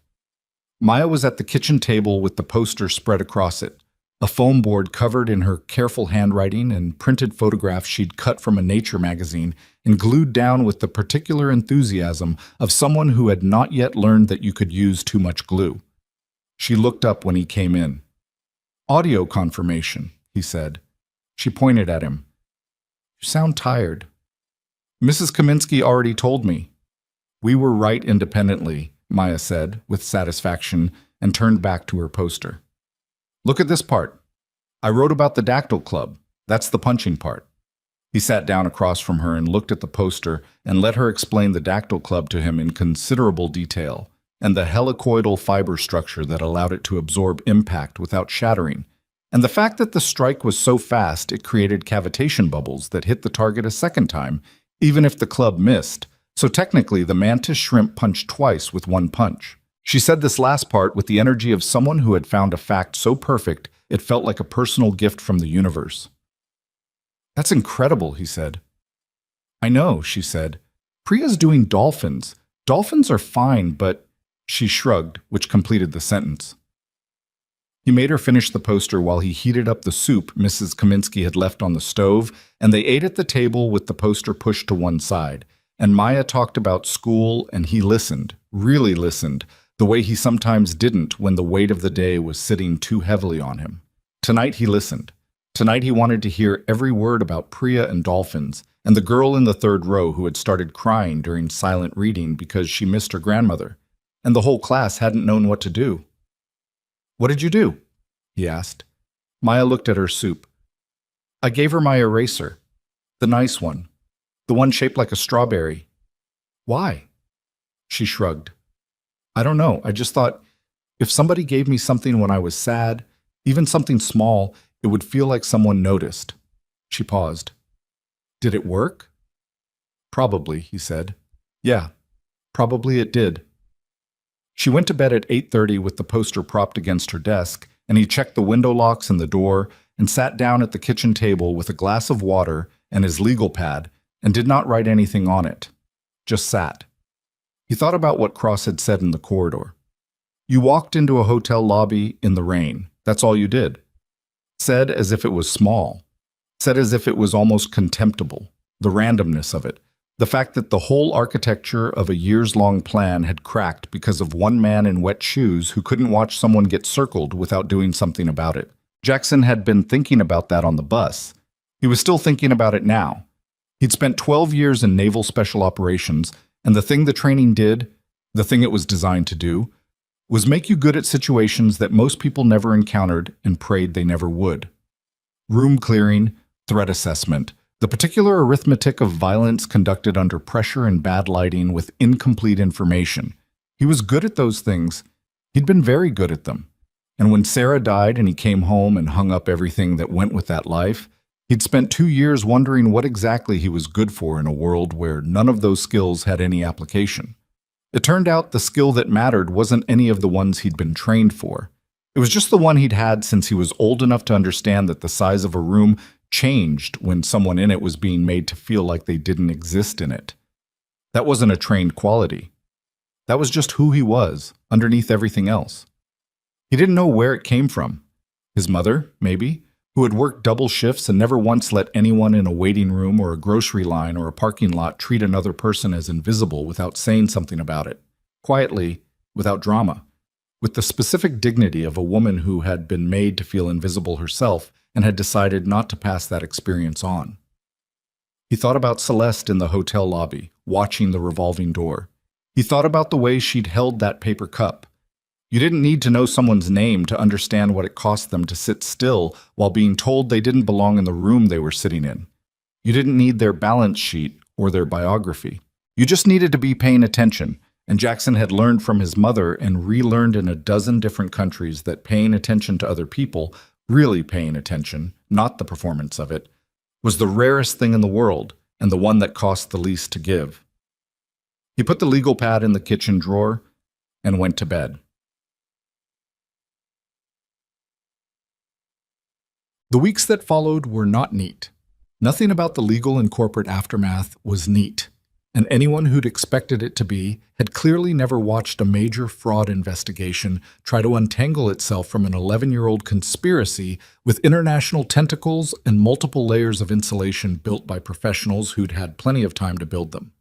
Damian Cross was arrested formally on the third day, after the financial crimes detectives had spent 48 hours confirming what the documents showed, and then found 3 more layers underneath what the documents showed. He retained a lawyer who was expensive and very good, and the legal process would be long.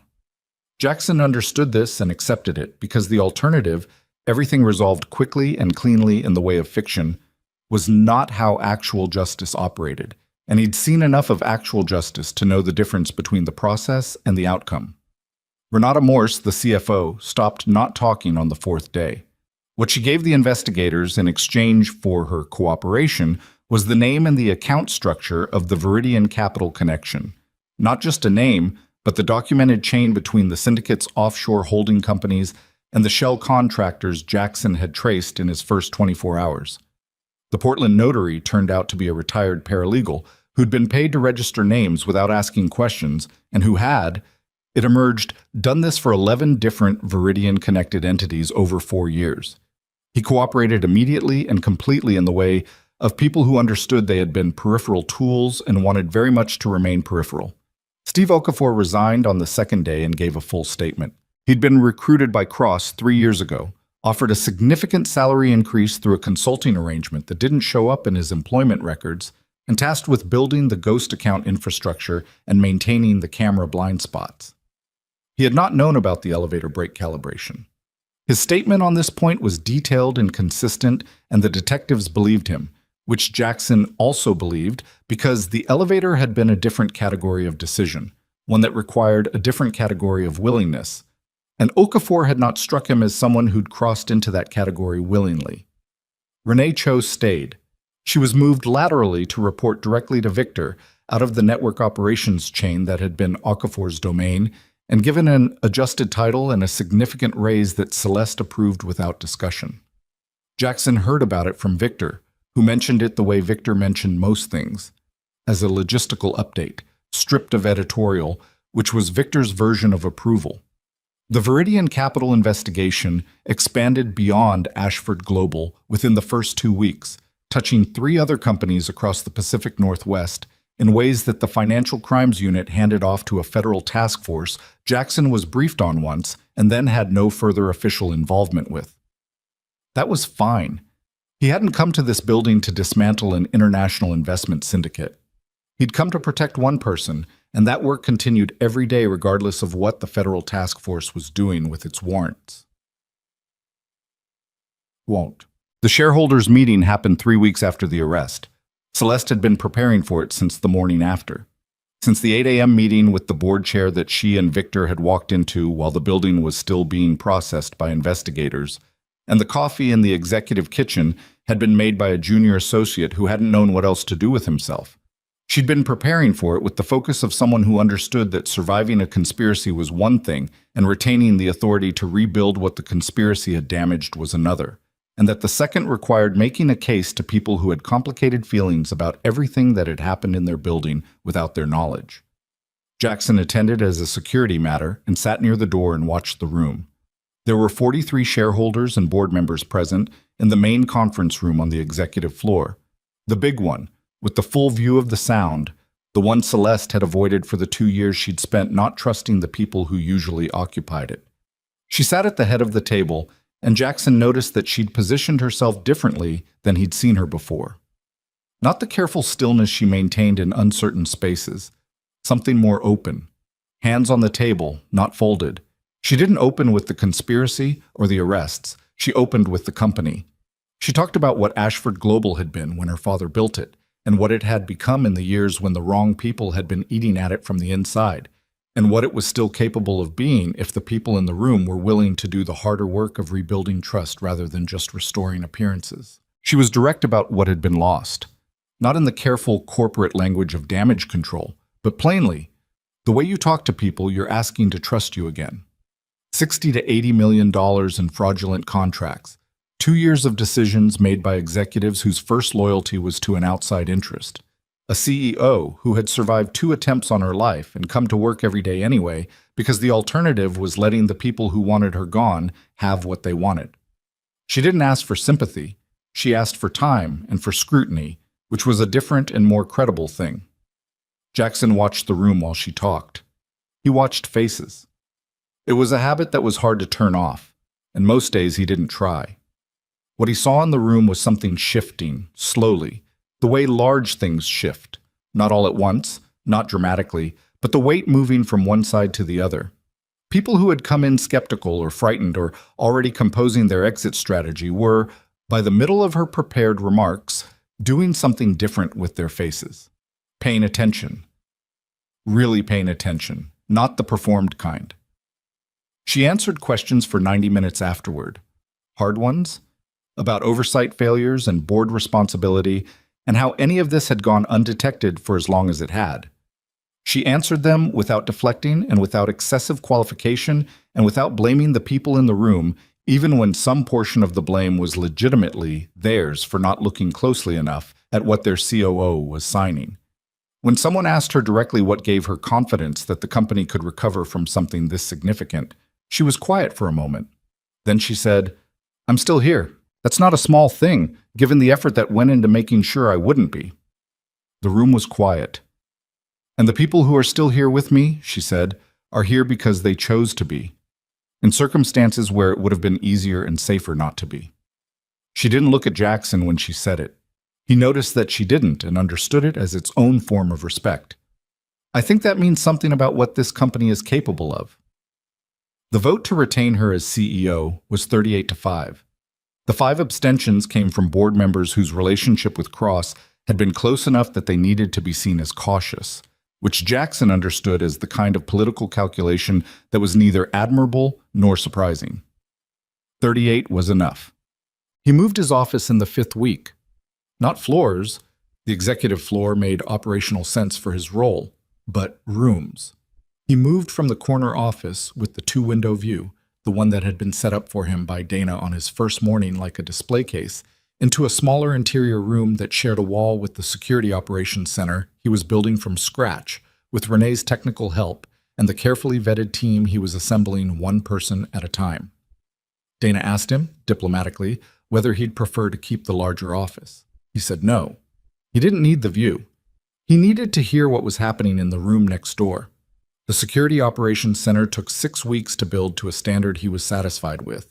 New camera infrastructure, this time with tamper detection built into the hardware. A redundant authentication system that Victor had architected with outside help and then documented so thoroughly that any deviation would be immediately visible. Physical security logs moved to a digital system that logged access attempts in real time with dual verification. The ghost account structure Okafor had maintained was identified, fully traced, and dissolved. Every credential it had touched invalidated and reissued. Jackson reviewed every piece of it personally, not because he didn't trust the people building it, but because trust, in his experience, was not a substitute for verification. It was what you built on top of verification once the verification was solid. Renee said to him once, near the end of the 6th week, while they were reviewing the camera coverage maps, "You're never going to completely trust any system, are you?" "No," he said. "Are you?" She thought about it. "After what I almost helped them do to her elevator?" "No." A pause. "I guess that's why this job exists." "That's exactly why this job exists," he said. The formal announcement of his appointment as chief security executive came in the 8th week. In an internal communication that went to all staff and then to an external press release that the board's communications team had drafted, and Celeste had edited into something that sounded less like a corporate announcement and more like a thing a human being might actually say. He read it and told Victor it was fine and went back to work. His salary was, as Celeste had said on the first morning, substantial. He paid off the debt that had accumulated in the 2 years between leaving the Navy and finding himself in a hotel lobby in the rain. He didn't move apartments immediately. Maya was in a school she liked, with friends she'd worked to make, and the apartment was familiar to her in the way that familiar things matter to 7-year-olds whose lives had already had more change in them than they should. But he started thinking about it. A place with a yard, maybe. Something with enough room that she could have people over without everyone being on top of each other. Mrs. Kaminsky said, when he told her he was considering moving, that she supposed she could manage, and then immediately said that actually she couldn't. She had become attached, and was there any chance the new place would be in the same school district? He said he'd make sure of it. She said good, and went back to her crossword, which was her version of a significant emotional moment. Maya's ocean animal presentation went well. She received what her teacher described as enthusiastic engagement from the class on the subject of the Dactyl Club, which surprised no one who had spent time with Maya on this particular topic. She came home with a ribbon that said, "Outstanding Research," and held it up for Jackson to see with the expression of someone who had expected this outcome but was nonetheless pleased to have it confirmed. "Priya got excellent presentation," she said. "That's also good," Jackson said. "It's good," Maya agreed in the tone of someone being fair about a thing they didn't particularly feel like being fair about. "Dolphins are fine." He laughed. He hadn't laughed that way, the sudden unguarded kind, in long enough that it surprised him a little. He saw Celeste differently in the weeks after the shareholders' meeting, not differently than he'd seen her before. He hadn't had illusions about her, or built her into something she wasn't, which was a thing that could happen when you defended someone, the tendency to make them into the idea of the person rather than the actual one. What he saw was the actual one, more clearly as time passed and the crisis receded, and what was left was just the daily work of running a company that was trying to rebuild itself honestly. She was difficult sometimes. She was demanding in the way of people who held high standards and had low tolerance for the gap between what was said and what was done. She changed her mind about things and didn't always remember to say so, which created complications that Victor managed with the particular long-suffering competence of someone who had been managing such complications for years. She had bad days that showed up as a clipped quality in her voice and a shorter distance between her and her patients, and on those days people learned to give her space and bring her coffee without being asked, which was a thing the staff had figured out on their own. She was also, Jackson came to understand, funny, not in a performed way, in the dry, quiet way of someone who had looked at the world with clear eyes for long enough to find its absurdities genuinely entertaining. She said things occasionally that made him suppress a laugh, in contexts where laughing was inappropriate, and then maintain his composure while she looked out the window with perfect innocence, which he strongly suspected she had cultivated deliberately. They had a standing meeting every Thursday at 2 p.m., security update, half an hour, in her office or in the ops center, depending on what was being reviewed. The meetings rarely lasted only 30 minutes. They usually lasted an hour or an hour and a half, because the security brief would generate a question that pulled on something operational, which would pull on something strategic, which would pull on something that required both of their perspectives to think through properly. He didn't examine this too closely. He wasn't sure it needed to be examined. It was what it was, two people who worked well together, who had been through something that created a specific kind of understanding between them that was hard to replicate with people who hadn't been there. One Thursday in the 10th week, they were in the ops center after the official meeting had ended, and Celeste was looking at the new camera coverage map on the wall, the one Renee had drawn by hand on actual paper and then taped up alongside the digital display because she said the paper version was easier to mark up during reviews, which Jackson had agreed with, which had prompted a mild debate about this between Renee and one of the newer team members that had been ongoing for 2 weeks. "Do you miss it?" Celeste said. She was looking at the map, but the question wasn't about the map. "Miss what?" "The Navy, the work you did before." He thought about it honestly, which was something he tried to do with her because she had a very good ear for the unthoughtful answer. "Parts of it," he said. "The clarity. You always knew exactly what the objective was. You knew what success looked like, and you knew what failure looked like, and usually you knew pretty fast which one you'd gotten. And now? Now it's less clear. He paused. But the work feels more mine. I don't know how else to say that. She nodded slowly. When my father left the company to me instead of Damien, she said, I was 26. I'd worked in the company in various roles since I was in college, but I hadn't been groomed for it the way Damien had. I didn't have his experience or his institutional knowledge. She paused. My first year, I made 6 significant decisions, and 3 of them were wrong. Not catastrophically wrong, but wrong enough to cost the company and to cost people their jobs in some cases, which is the thing that stays with you. What did you do? I made different decisions the next year, she said simply. You don't get to undo mistakes. You just try to understand them well enough that they become a different kind of resource. She looked at the camera map. I think about that sometimes when I look at everything that happened. I made mistakes that let Damien stay as long as he did. I told myself I was being fair. I was being afraid. You survived 2 attempts on your life and ran a $3 billion company alone for 2 years, Jackson said. And made mistakes, she said. Both things are true. He looked at her. She was looking at the map, and her face had the quality it had sometimes. Not the public composure, not the meeting face, but the unmanaged one, the one that showed up in the gaps between performing and being. Yeah, he said. Both things are true. Outside the ops center window, Seattle was doing the thing it did in late autumn, pressing low gray cloud against the tops of the buildings, making the city look like it was keeping a secret. The sound was invisible from this angle. You had to go to Celeste's office or the big conference room to see it, and Jackson had started to think of the ability to see the water as a kind of privilege that he didn't need every day in order to know it was there. In the 12th week, the federal task force made their first public announcement about the Viridian Capital investigation. It was broader than Jackson had expected. 7 companies across 4 states, 12 individuals named, a network of offshore accounts with a paper trail that investigators described as complex but ultimately traceable. The announcement mentioned Ashford Global only as a victim entity, which was accurate, and which Celeste's communications team had worked with the federal team to ensure, because the distinction between a company that had been defrauded and a company that had participated mattered enormously for what came next. Damien Cross was listed among the 12 individuals. His attorney released a statement that said the charges would be contested vigorously, which was what attorneys released when the charges would not be successfully contested vigorously. Jackson read the announcement on his personal phone, on his lunch break, sitting on a bench outside the building where the November air was cold and clean off the water. He read it the way you read the final page of something.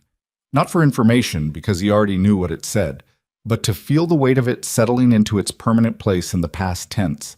He thought about a Tuesday evening in the rain. He thought about a revolving door and a paper cup, and the particular quality of knowing that something was wrong in a room and being constitutionally unable to treat it as someone else's problem. He'd told Celeste he didn't have a good answer for why he'd stepped in. That wasn't entirely true. The true answer was just harder to say without it sounding like something it wasn't, like a performance of virtue or a lesson wrapped in a bow. The true answer was this. Every time in his life that he'd walked past something he should have stopped for, the cost was borne by someone else. And he'd decided, not in one dramatic moment, but slowly, over years and across distances, that he wasn't willing to keep paying for his own comfort with other people's hurt. That was all. It wasn't noble. It was just a decision he'd made about the kind of person he was going to be, and it had required him to act on it consistently enough that it stopped feeling like a decision and started feeling like something closer to who he was. He went back inside. The Thursday meeting in the 14th week ran long, as they often did. They were reviewing the updated emergency protocols, new procedures for executive movement, revised criteria for building access during off hours, a communication tree that could be activated in under 3 minutes if something happened that required it. Good work. Practical work, the kind that didn't feel significant until the moment it was. When they were done, Celeste said, "Maya's birthday is next month." Jackson looked at her. "How do you know that?" "Dana's very thorough," Celeste said with a neutrality that didn't quite conceal the amusement behind it. "I'm going to have a conversation with Dana about what thorough means." She mentioned it incidentally. A pause. She's turning 8? Yeah. Does she still have strong opinions about mantis shrimp? She has strong opinions about everything, Jackson said. The mantis shrimp is just the current primary example. Celeste nodded. I have a contact at the Pacific Science Center. They have a marine biology outreach program. Sometimes they arrange private tours for... She paused. For people who might appreciate them. He looked at her. It's not a thing, she said. I'm not making it a thing. It's just... She sounds like a kid who would get a lot out of seeing a live mantis shrimp. Another pause. They have one. In the research lab. I checked. Jackson sat with this for a moment. The offer was simple on its surface and complicated underneath the surface in ways that he was aware of and that he suspected she was also aware of, and that neither of them were going to address directly today or possibly for a long time, because some things built themselves slowly and were better for it. She'd lose her mind, he said. That's what I thought, Celeste said. I'll ask her, he said. Well, she'll say yes, but I'll ask her. Celeste nodded. She turned back to the protocols on the table, and he turned back to them too, and they worked for another 20 minutes in the comfortable silence of people who had learned that silence between them was not a gap to be filled, but a thing with its own quality, its own uses. He walked out of the building at 5:45 into air that was cold and smelled like rain coming. He took the bus home. He sat in the same seat he usually sat in, near the back on the right side where he could see the door, and he watched the city go by out the window. He thought about what it meant to start over. Not in the dramatic sense, not the rebuilding from ashes version of the story, but in the ordinary sense. The one that happened so gradually you almost missed it. The version where one Tuesday you made a small decision that cost you $11, and by Thursday you were sitting in a different life than the one you'd been in on Monday. And the distance between the two wasn't heroics, wasn't sacrifice in the capital letter sense, just the accumulated weight of paying attention and acting on what you saw. He thought about Sarah, which he did every day, with a grief that had changed shape over 2 years from something sharp into something broader and quieter that he carried the way you carry things that have become part of your structure. She would have laughed at all of this, he thought, not unkindly. She would have laughed the way she laughed at him when he couldn't let anything go, when he saw something that needed fixing and couldn't walk past it. And she'd always said that about him. Always, from the very beginning. You have never in your life been able to leave well enough alone, Jackson Kane. She said it like a complaint and meant it like a compliment, and he'd always known the difference. He'd been trying to learn how to leave things alone since she died, trying to make himself smaller, quieter, less likely to walk into lobbies and start problems. He understood now that this had been the wrong lesson. The right lesson was not to stop noticing. The right lesson was to keep noticing, and to be careful about what you walked into, but to walk in anyway when the situation required it, because the alternative, the person who sees and turns away, who calculates the cost and finds it too high, was not someone he could live with being. Maya had given a kid an eraser shaped like a strawberry because someone in pain had needed to know they'd been seen. She was 7 years old, and she already understood the essential thing. He didn't know where she'd gotten it from, and he suspected it didn't matter. The bus stopped 2 blocks from their apartment. He got off into the cold air and walked home. The lights were on in the window. Maya was at the table. He could see her shape through the glass, bent over something, probably reading, probably something with a diagram of an ocean creature in it. Mrs. Kaminsky's coat was on the hook by the door, visible through the thin gap in the curtain. He stood on the sidewalk for a moment before going up. Just stood there, looking at the lit window, the shape of his daughter, the ordinary fact of them both being there and him being about to go in. He was aware that this was not dramatic and not significant in any way that could be explained to someone who hadn't learned through loss what ordinary actually cost. The lit window, the shape at the table, the fact of it being there to come back to. He went up the steps and unlocked the door. Audio confirmation, Maya said, without looking up from her book. Present and accounted for, he said. She looked up, studied him with the quick, accurate assessment she'd been doing since she was old enough to read faces. Whatever she saw seemed to satisfy her because she went back to her book. Mrs. Kaminsky made soup again, she said. Mrs. Kaminsky makes excellent soup. It has kale in it. Kale is fine." "Kale," she said, in the tone she reserved for positions she found self-evidently absurd, "is the green beans of soup." He hung up his jacket, washed his hands in the kitchen sink, stood for a moment with the warm water running over them, and looked out the small window above the sink at the dark street below. He had a job he was good at. He had a daughter who was going to spend the next 40 years being the most specific and relentless person in any room she entered, and the world was going to be better for it, even if specific and relentless rooms were not always comfortable rooms to be in. He had work that felt like his. He had a case that had closed as cleanly as cases like this ever closed.